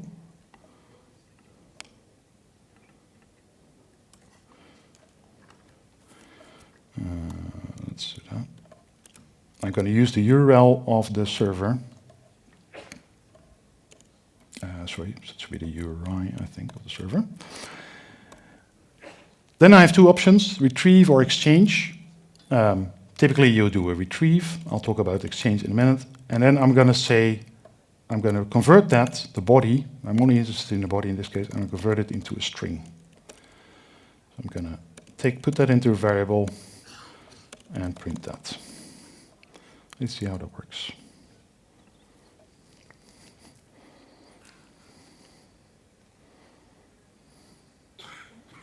There you go. Body is hello, including my typo, I might add. So Devox with a capital E. Okay. So that's very basic, right? You just create the intent, you're saying, okay, I want to convert the body into a string. You can do it a little bit advanced. You could say, well, I'm also interested in the headers and the status code, for instance. In that case, you could say, instead of body, you would say to entity. And then you get back a response entity. And the response entity will have a status code, like I said, the headers, and it will also contain the body, of course. So let's see how that works.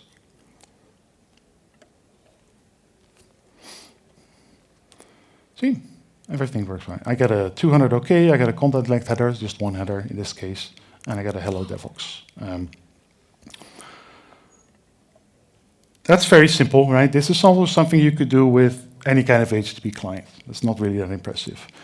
What is impressive, or what's more useful, is the fact where you can integrate with other client or other frameworks. So in this case, let's create another method for that. So I'm gonna use JSON here. So I prepare another response. What is on? Oh, here we go. It helps if you use the right curly. There you go. So I'm going to set up another response here. I'm going to set up the content header, to be JSON, and I'm going to return some JSON here. And then I'm going to create another REST client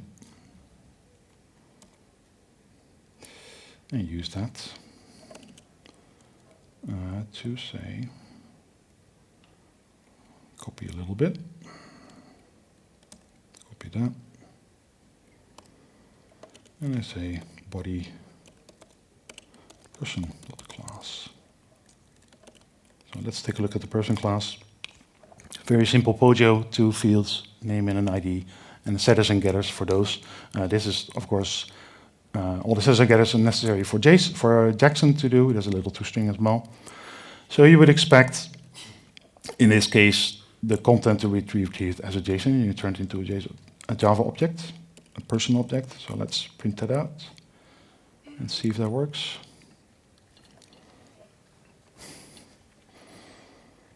That seems to work. Oh, I printed the wrong thing, didn't I? There we go. I printed the REST client, that's useful.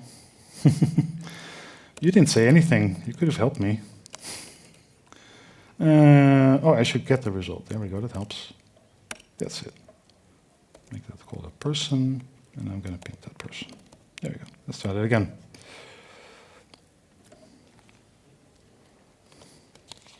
There we go. So that's fine. So it works for JSON as well. And it's not just, we don't just support Jackson, we also support, like I said, Kotlin, serialization support. We have support for Google, Jackson support. So there's a lot of, once again, this hooks into those message converters that I talked about earlier. And these are basically picked up by the REST client if you have them available on a class path and used when they occur a certain MIME type. So this one, for instance, say, okay, hang on, I'm seeing some JSON here. The Jackson converter will say, hang on, I can do JSON, let me convert that. So that's sort of how that works. What else? I did that already. Yeah, another thing that could be interesting is saying if you want to do a post. So in this case, we're going to say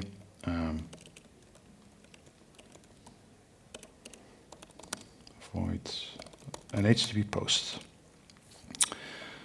So I need to create a domain object. I want to post some JSON.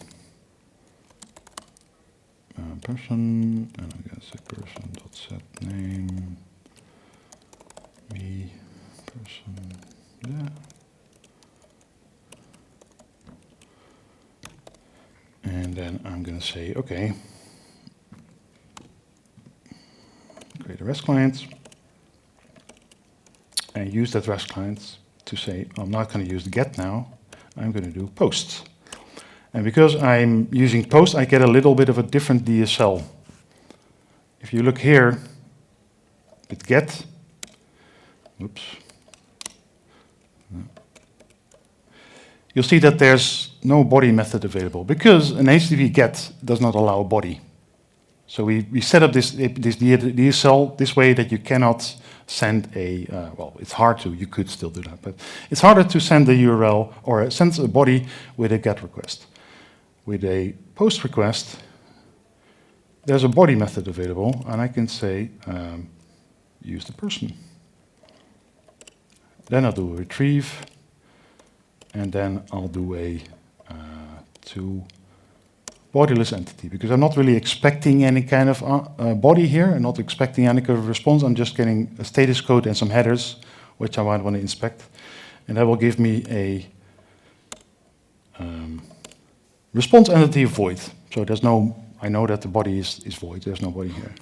However, I need to set up my mock server in order to support that. So I'm going to do that right here. So I'm going to set up the response code of a 201, just to say, okay, it has been created, right? The entity has been created. And I'm going to print those entities, print the result. So I'm going to print the status code, print the headers. I'm not going to print the body because that's empty anyway. And then I'm going to use this mocking server. I'm going to display the server headers. So this, the headers that the server received. So the request headers. Okay. So we see the response headers, the response status, response headers, and we see the request headers and the request body. So let's see how that works.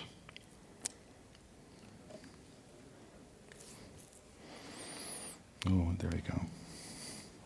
Oh yeah, I should set up a URL. That helps. Or copy paste.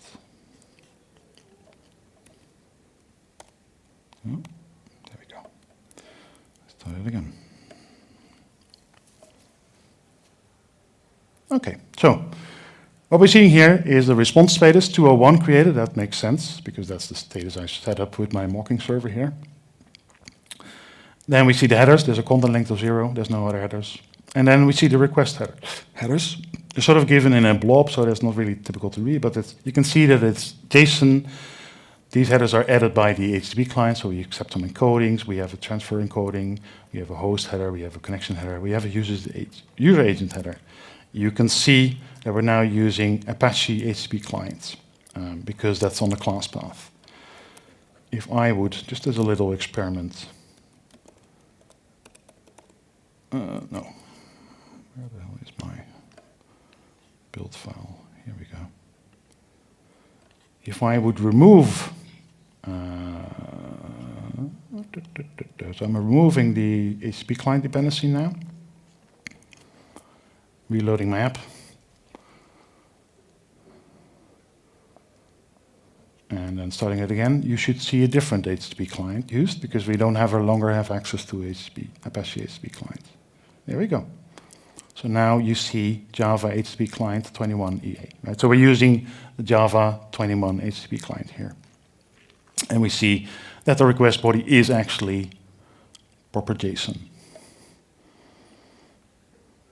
So again, looking at that example, we have our domain object, sending some properties up there, creating a REST client, providing that person we created as a body for the post, for the HTTP post, retrieving the response as a bodiless entity, and printing out the headers. So that's sort of the basic usage of REST client. If you've ever used web client, it should be very similar to you. It's exactly the same API except for the fact that we no longer returning fluxes or monos, we're just returning blocking types, which once again makes it very useful to use in a virtual thread setting. So I'm going to go a little bit into some more advanced topics and do another demo after that. Retrieving one type is very easy. Retrieving one person, but you might also want to retrieve a list of people. And There's a little bit of a thing here with Java generics. We saw just now here that you're always providing the body as a class. So what if I would present that as a list? I would say, you would think, okay, I'm going to use list class here, right? That obviously that would mean that my body would be sorry, no, not that. This would have to be a list. But it's an unparameterized list. It's not generic, right? I want to retrieve, well, in this case, maybe not here. I want to say maybe retrieve a list of strings or a list of persons or a list of things. You can't do that. You can't say in Java, you can't say, well, this is actually the class of a list of string.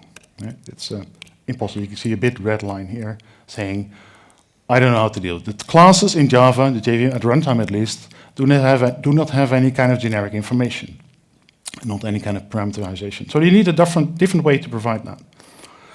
And you can already see here that there's two ways to provide the body type. One is through a parameterized type reference, which I'm going to use in a second. The second is the class, right? That's the one we've been using so far. But the other one is a parameterized type reference. So this sample is a bit harder to set up, so I'm not going to type it in, but I'm going to show you. I'm creating another response here, setting up another response, saying, well, the header is going to be JSON. This time as a body, I'm going to provide a JSON list, right? Using the new Java block string syntax. It's quite convenient. So you can see all three presenters here with their ages. And I'm going to say, okay, I want to get those as a list of people, a list of persons. So I'm going to do an HTTP get, another retrieve, and then I'm going to say body, new parameterized type reference. And that's a bit weird, because effectively you're creating a new type here. But the type is, this is inferred, but I can make it more clear. What happens at runtime, or what happens, I should say, at compilation time, that this will be compiled into a type, this parameterized type reference, we compiled into a type that we can expect at runtime, and then we can say, oh, hang on, I can now see that you want to use a list of people here, right? So this enables us, this compilation extra little inner type, anonymous inner type, allows the Java runtime to figure out how these generics are bound at runtime. There's no other way to do that, unfortunately. It's not really a Spring concern in any way. It's just the fact how the JVM works, how generics in the JVM works combined with reflection. So, once again, parameterized type reference. You can actually, if you click on it, that's a big warning. Oh, I don't have the sources. Never mind. If you would click on it, you would see the sources. This is how you use it. You would typically use it in a way like this. No need to override any method, just anonymous in the class. Very simple. So, again, our response is JSON. We have three entities here, three JSON entities. We're converting those into people and we're printing those. So let's see if that works. Yeah, I screwed this up, didn't I? Let's go back to the way it was. Let's try it again. There we go. So you see that we have a list here of person objects, being me, Juergen, and Sebastien with our ages. And that's really how you deal with lists. This is nothing new, necessarily. This is just something you could also already do with the REST template, but I thought it would be useful again to present it here. And although, by the way, also the same with the web client. You could also do that with the web client.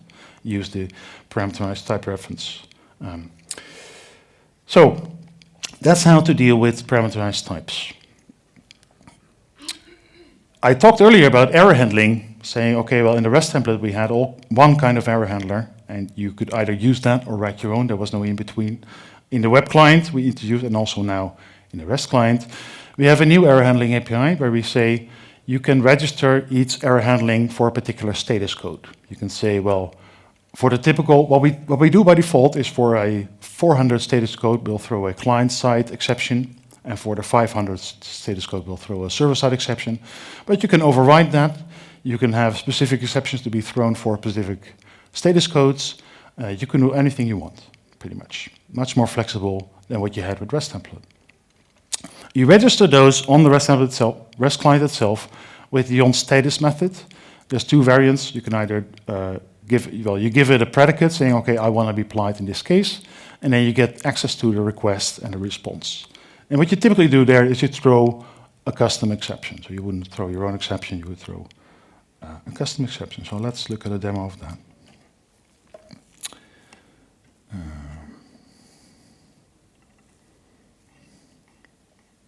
So here, I'm setting up a response, and I'm giving back a 418, infamous 418 status code. I'm a teapot, my favorite status code.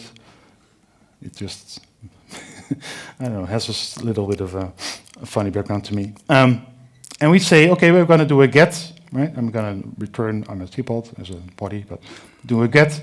I'm going to do a retrieve. First, if I don't have that, let's see what happens then. So let's ignore my status handler. Let's see what the default behavior is. Boom. Oh no, exception. It throws a HTTP client error exception. You can see that here. And it says 418, I'm a teapot. That's the status code. And then the body is also I'm a teapot. Now let's say I want to override this. Let's say, okay, well, I don't want that HTTP client exception. I want to throw my own exception. So I've defined here my teapot exception, which is going to be in Spring soon as well. I think it's going to be very popular. So what are we going to say here? I'm commenting this out is to say, okay, if it's equal to HTTP, I'm in teapot, right? So that's a static import I'm doing of a HTTP headers, sorry, HTTP status use. So I can make it a bit more clear. This is coming from HTTP status. So if the status code is equal to HTTP status, then give me the request and the response, and I'm going to throw a new teapot exception. I could do any kinds of things here. I could read the request, I could write the response, I do anything, but in this case, like I said, you typically want to throw an exception.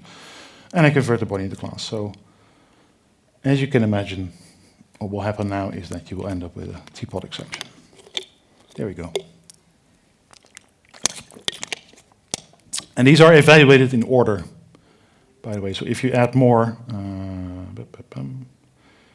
I can add more. I can say, well, yeah, status is, here I just do this.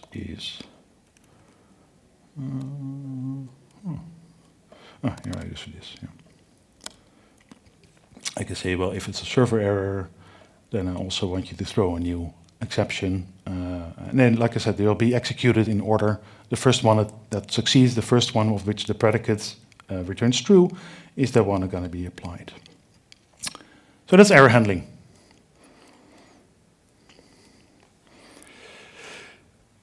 So far we've used the retrieve method. You set up the request with a get or a post and everything in the URL. Then you get a retrieve method saying, okay, but there's also an exchange method. And the exchange method is more for more advanced scenarios where you need access to the raw HTTP request and response. You might even need access to an input stream or an output stream. This is really what Exchange can give you. If you have some sort of external API that exposes access through an input or output stream section, you can use the Exchange method to get access to the raw input and output streams given to you by the underlying HTTP abstraction. So again, a little demo here. Pretty much the same request or same response we're setting up, another 418. I'm using a get, and I'm using the exchange method. I'm going to say, okay, I have access to the request and response, and I'm just going to be doing my own little error handling here, right? The status handlers that we talked about previously, these, are only applied if you do retrieve. If you do an exchange, then you have access to the raw status code anyway. So there's no automatic error handling. Right? It's quite clearly documented, but it's an important thing to remember. That the status handlers are only applied to retrieve actions, not exchange actions. Because once again, in the exchange, you have access to the response status code, and that's what we're doing here. Saying, okay, doing effectively our own little error handling here. This is just a very simple example. You can take this as further as you want. Here, I'm saying, okay, I'm going to remember those message converters that I talked about earlier that are converting the JSON and the strings and the bytes and everything. Here we effectively starting one of those up ourselves, just instantiating one and using that to convert the string into a string result. Okay. So if we have, let's do first the non-error scenario where we're just going to use the simple method. No. Yeah, I should not be typing half. There we go. See? This is where we get the result returned from here. This is the branch we're operating in right now. If I uncomment this, we'll get into this block. And we get a T-plot exception again. So that's exchange. Again, for advanced scenarios. Yeah, the request and response passed on here. Hang on. So these request and response are closed as soon as this block is executed. If you don't want that, if you want to keep them open even longer, for instance, to do some later processing, you can provide a Boolean flag here saying, I don't want you to close these after I've used them. I want to keep them open because I'll be using them later. But at that point, you have to do it yourself. You need to say response close, and that will throw a IO exception, so you need to handle that. But if you don't enable close here, if you put that to the default, which is true, then you won't need to close the response yourself. Finally, I want to talk a little bit about request factories and the builder that we have. I think that's, yeah. I've already talked a little bit about this. These client request factories provide an abstraction over HTTP client libraries. There's a whole bunch of them. The default, which I said, is using the Java's HTTP client. That's new in Java 19, I believe. It's in 21, at least, that's for sure. But of course, we are careful that we're making sure that the module has been loaded, right? In a modular jigsaw world, can't assume that every Java module has been loaded. So if you don't load that module, then we won't use it. We'll use another simple default instead. But that's the default, I think, for most people. You're loading that module using the Java HTTP clients. And again, I've had a lot of questions about this, so I might answer this in seeing that it might come later. The added value that the REST client provides on top of the HTTP client, or any kind of HTTP client, is really in this, well, all the stuff that I showed you, the status handling, all that kind of stuff, but specifically the message conversion, right? The conversion of the request and response bodies into these user-facing types, like person and etc. That's something that we do because we integrate with all these kind of libraries, whereas the other HTTP clients typically don't. So GDK using the GDK Java HTTP client. That's, by the way, built on reactive. So that's a bit of an interesting bit. If you look in the Java HTTP client, you have an interface there called body publishers. That's sort of a representation of what the request body should be, and also a body subscriber, I think, for the response. And effectively, if you look at it, you'll see that the Java HTTP client is using reactive streams under the covers, which is a bit awkward because they're now obviously virtual threads are being pushed quite often. So I'm not really sure if that's going to change, if they're going to go away from the reactiveness of the Java HTTP client. But that's at least the way it currently is.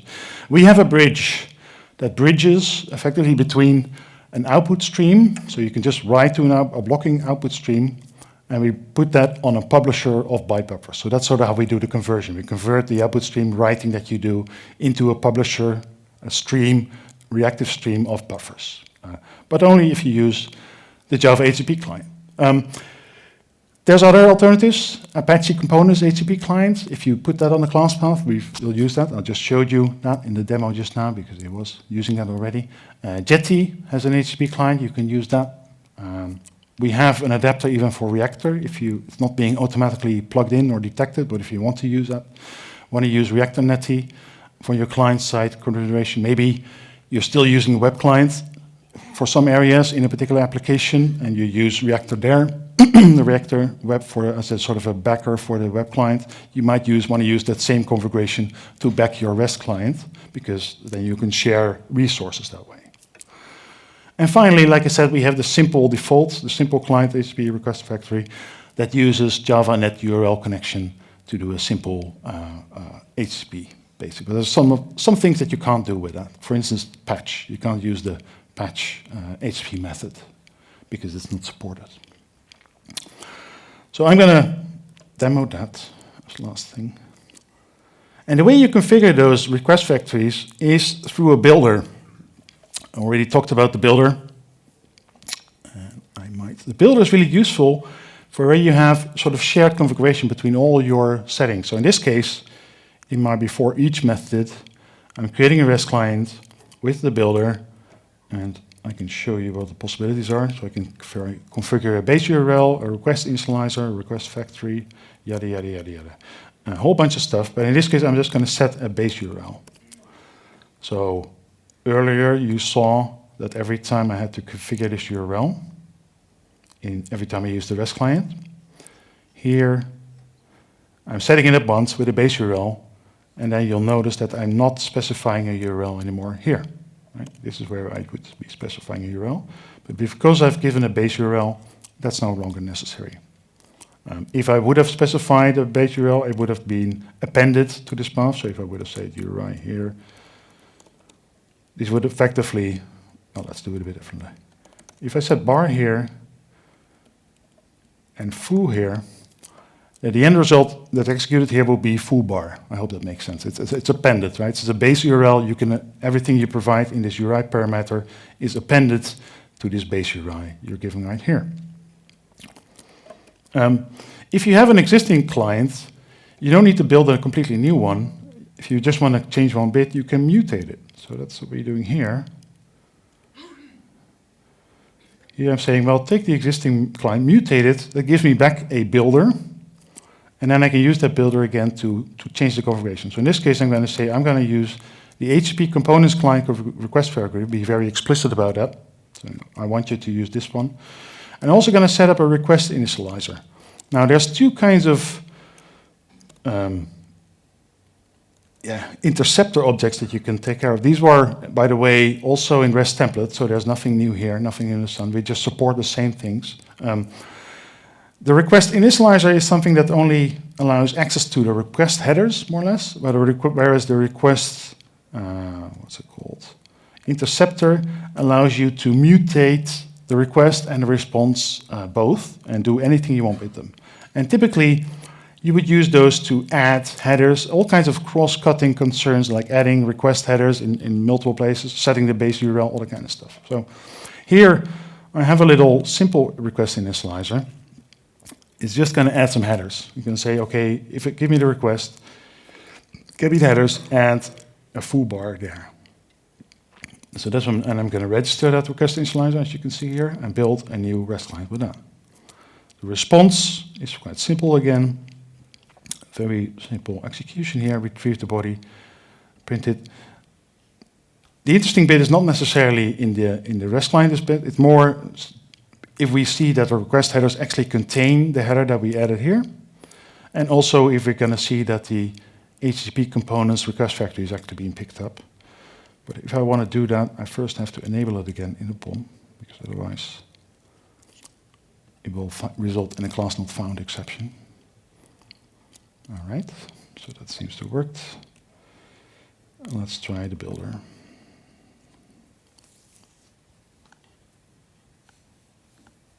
Cool. So this is the body, not that interesting. The request headers, here you see my custom header, right? So it worked. Yay me. We see some additional headers, and we see the fact that we're actually using Apache HTTP client right now on whichever Java JVM. And I think that's all I have in terms of demo and presentation. We have somewhat like half an hour. Here's another reference to the QR code if you want it. I'll switch back to Sebastian's QR code in a second. Maybe that's useful as well. And I think now we can have a little So I'll ask my colleagues to come forward again. I can stop talking for a second, and they can do so. There's a mic here. Are there any questions on the REST client, REST template, stuff I've talked about? Let's start with that. Yes, you in the front. You said you mutate the slide that you have. Does it create another copy, or does it change the thing that you have? Sure. So the question is, if I mutate, do I mutate the copy or do I create a new one? You're not mutating the client. That's the thing. You're getting a builder back which has the same configuration as the client. So the original client is being left alone. It's not being touched. You're creating a builder which you can create a new configuration. That's sort of what happens. Where did I do that? Here. So yeah, you'll see that the mutate returns a builder, which allows you to go back into the whole building cycle. Does that answer your question? Yes. Okay, next, you. Is it asynchronous? No, it's not asynchronous. It's really targeted towards, we used to have an asynchronous REST template back in the day. And then we had migrated that to web client. But the REST client is really aimed at virtual thread arrangements where blocking call is fine, right? There's no need to do any kind of computable future kind of callbacks because that's not really the paradigm you're working under, right?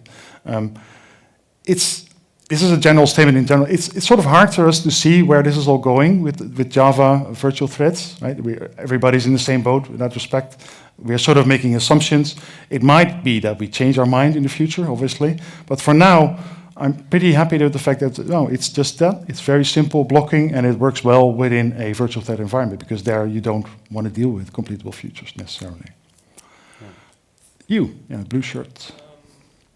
You said that the clients, the HTTP client would be on the class path. What if you have two HTTP clients on the class path? Yes. Which one does it pick? Which one is big? So there's an order. I think the order that I presented, so the question is, if you have multiple on the class path, which one does it pick? They get picked in this order, more or less. So if you have Apache HTTP clients on the class path, it uses that. If you have Jetty on the class path, it uses that.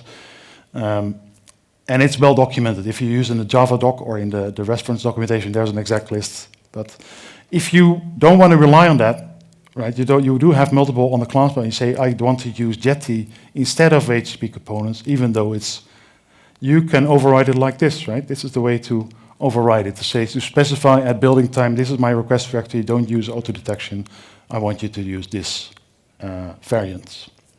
Does that answer your question? Yes. Other questions? There, yes, you. Sprinkler has REST client, open play client. Do you plan to support features?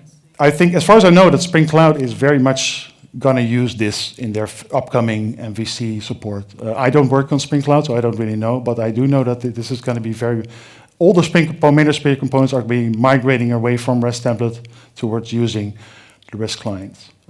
We're not migrating, we still, of course, let's make that again clear, that we still have our reactive stack as well, in Spring Cloud as well. We have effectively a blocking sort of virtual thread stack now with Spring MVC, and we have Webflux. And those two are going to keep here for the moment, right? They're going to be here, and we're going to work on both. But yes, the REST client will be picked up by other components to be used soon, as soon as it's out, I guess. Does that answer your question? Yeah? I think there was one more there, yeah? Do you have any method that makes it easy to perform basic authentication requests? Basic authentication. I think there's an interceptor that does that. So yes, remember I talked here about initializers that you can register. I have to look it up the name, but I think there's a basic authentication interceptor that does exactly that. It wouldn't be too hard to write yourself, right? Basic authentication is very simple, so you could do that. But my point is really that's sort of the kind of thing you want to do in an interceptor, right? That's sort of cross-cutting concerns that you want to do in a lot of places. You want to do it once, set it up, and that's where you go. You could even do it if you're building, where were I? Here. You could set up default headers as well, right? Default header. So here, I can say and add something here. That would also be fine in a way to add basic authentication. But I think using the interceptor is a bit more nice. It's a bit more, fits the model well. You here? We don't have any benchmarks now for this. I mean, oh yeah, one thing I should also mention is that when we talked about the request factories, is that I talked about the fact that these are improved infrastructure of REST template. And what we did do in 6.1 is get rid of all the buffering that we did here. So everything is now directly streaming, and it's really up to the underlying libraries themselves. Also with regards to virtual threads. Right? I talked about the Java HTTP client, and it remains to be seen how they're going to integrate with virtual threads, but the same accounts for Apache HTTP components and the others. There is some virtual thread support in there, but again, we need to figure this out as a community, how to deal with virtual threads, what's the best way to deal with them. And so I expect a lot of changes forthcoming there, and at that point we can give a bit more reliable numbers than at this point. Any other questions about the REST client stuff? I don't see any. Maybe there are. You're standing here, so I guess there's also questions for you, I hope. Are there any generic questions? Yeah. I have a question. Could you give us some details about the perspective? I always see this in the test method. So you have the builder and then you have the client and you if I have this in a Spring Boot application, where do I generate the builder? Do I have a bean that is the builder? Or can we adopt just instantiate the builder? I couldn't hear it very well. I'm not sure if you could. The question was about integration in a Spring Boot application. Like Spring Boot application provide a builder for the REST template here with REST client, how we would handle that? Yeah, I think the same arrangement. If you've ever used Spring Boot in combination with the web client, it's exactly the same thing is going on. So you can customize, you can have a builder customizer, I think the exact term is, which if you register a bean that implements that, you'll get a callback saying, here's a builder for the web REST client. You can change that. So the integration with Spring Boot is already completely there. And that's really the best way to do it. So the Spring Boot will create a REST client for you, if you request to do that. And you can customize the way it's built by setting up one of those customizers, effectively, REST client customizers. Yeah? Do you have an example how to transition from REST client to from REST template to REST client? Change it? Right. The question is, do we have any kind of guidance with regard to going from REST template to REST client? That's forthcoming. That's still on our radar to write some documentation about that. I have an open issue for that, so I'm on top of that. Should be it's not that difficult. If you're using a get method, then you should use the get method. But yes, we could give some guidance there for sure. That's forthcoming.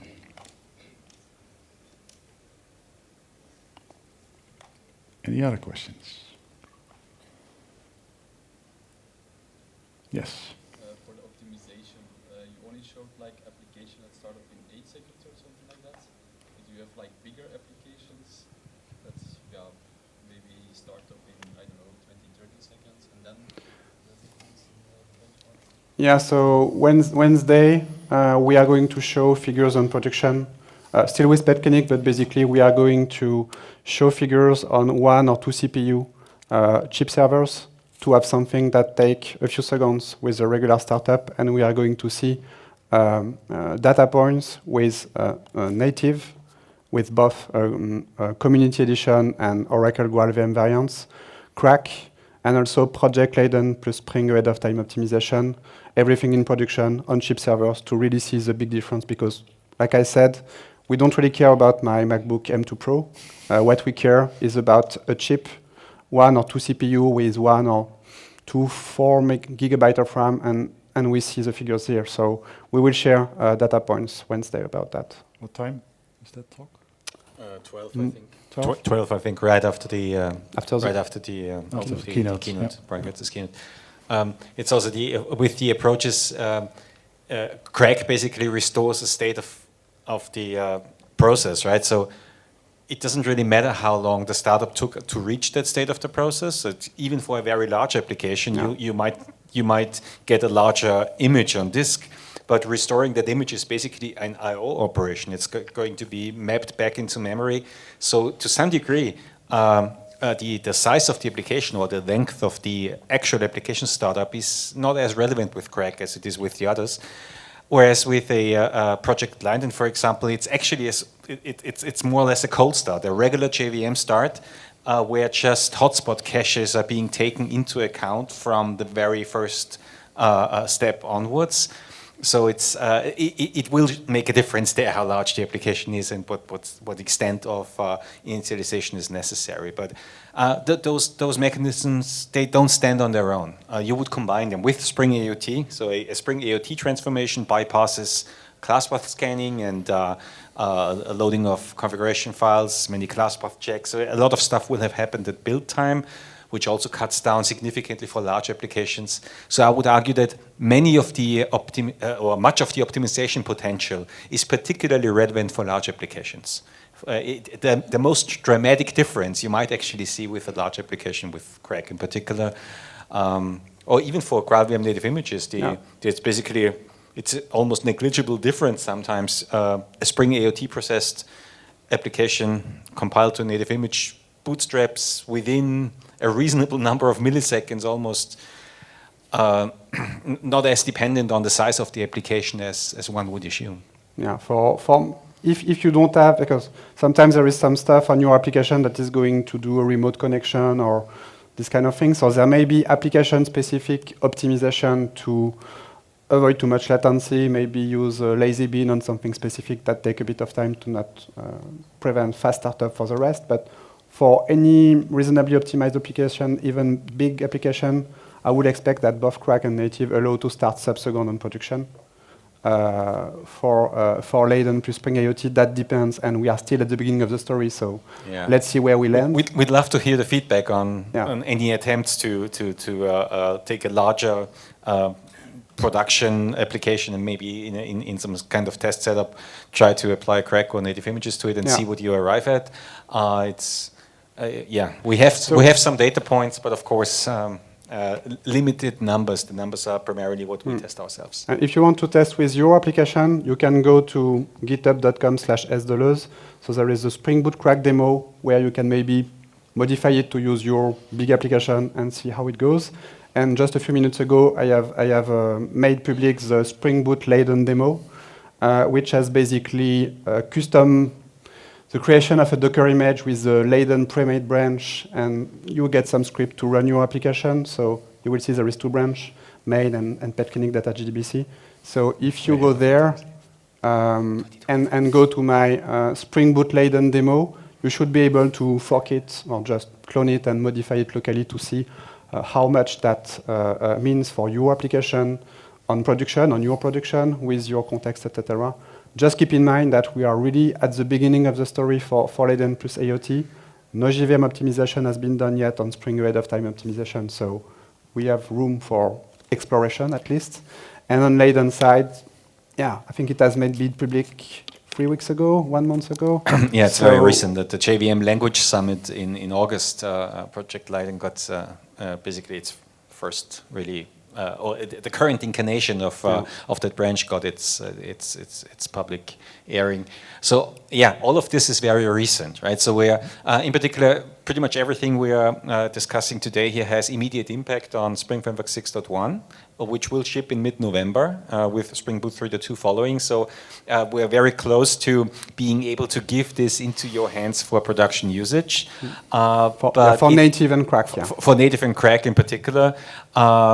So the AOT and the JVM part, and we're making this a bit clearer on Wednesday, is actually on the Spring Framework 6.2 roadmap.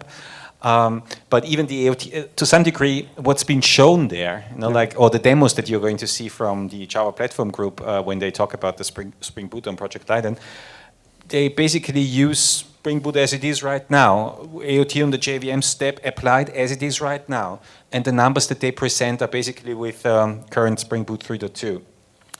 There's no official production support story attached to that, but the things that are being shown there are basically possible with the state of the Project Laden branch, the state of Spring Boot 3.2, the state of Spring Framework 6.1, which really indicates that once we optimize towards that goal in another iteration, there's really room for further improvement, right? So you basically get early numbers, early insight onto those things with largely unmodified framework boot distributions.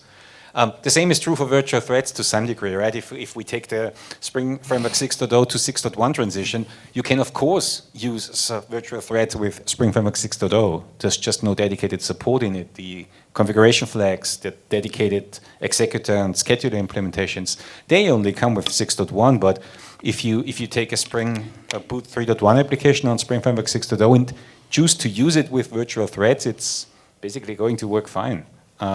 It just doesn't come with explicit support for it.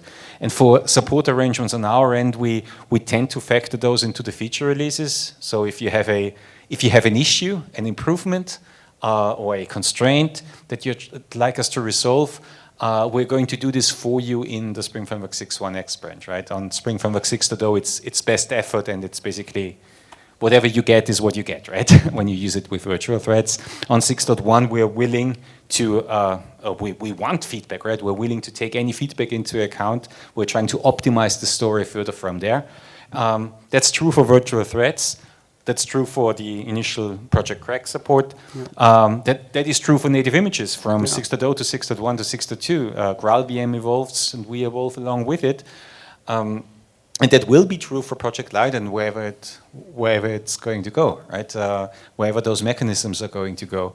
And many of the things we do are going to have a positive effect even outside of that original scope that they've been identified in, right? So many of the things we do for Crack are generally useful. Many of the optimizations, the locking optimizations for virtual threads, there weren't actually that many, but those locking optimizations generally make sense, not just for virtual threads.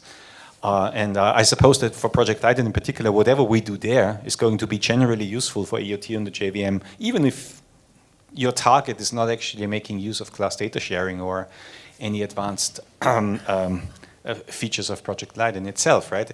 We're trying to identify optimization potential everywhere, but we are prioritizing the synergies where we see like an immediate connection to other optimization efforts at the JVM level. Yeah, that's where we are basically. A release is coming in November that everything that we can take into production right now is basically given into your hands then, and we'd love to hear how it kind of materializes in practice. The next Spring Framework release is planned for November 2024, so a year later. The 6.2 release, we expect that to consolidate a lot of those efforts into pretty steady state. So we hope that we get some further advancements in Project Leiden by then, maybe even some early inclusion of Project Leiden preview features into like JDK 23 at that time. That's totally possible from where things are right now. Yeah. And yeah, please share your feedback. I mean, should we focus more on? Are you more excited about Crack, about native, about Leiden? We will try to explain the trade-off of each approach, and it's also super important for us to get your feedback based on your constraints. Do you care very much about scaling to 0 and then Crack and native are maybe your preferred option, even if there is a price to pay in terms of trade-off? Do you prefer to have maybe lower constraints and just 2x or 3x faster startup on production and get a better warmness, and you don't necessarily care about memory reduction? Yeah, we are looking forward to getting your feedback also to adapt the focus that we put in the upcoming efforts. But in any case, we care deeply about runtime efficiency and other related topics. Yeah, at the core Spring Framework level, we are basically trying to be ready whenever the platform feature itself is ready, right? We're trying to anticipate things a bit. That's why we talk about things in advance, like in this opportunity here today. So it's more you choose to use a Spring Framework-based application in the context of virtual threads. You choose to use it with Craig. You choose to use it. You run it on a Project Lightning-enabled setup. We're trying to be as good a citizen as we can in the stack that you chose, right? So that's the attitude we take at Spring Framework level. That's why we are always very open towards competing approaches, even supporting every one of them on their own to the best degree possible. Spring Boot is a bit different. Spring Boot takes a bit more of an opinion and first-class setup options. We have them for virtual threads in Spring Boot 3.2. We have initial support for Crack there. For Project Light, and there might actually not be that much that Spring Boot has to do if the configuration is simple enough at the OpenJDK level itself. But there's always room for further convenience, right? So Spring Boot is largely about configuration convenience. Whereas at Spring Framework level, we're really looking for enabling features and trying to be a proper part of such a stack.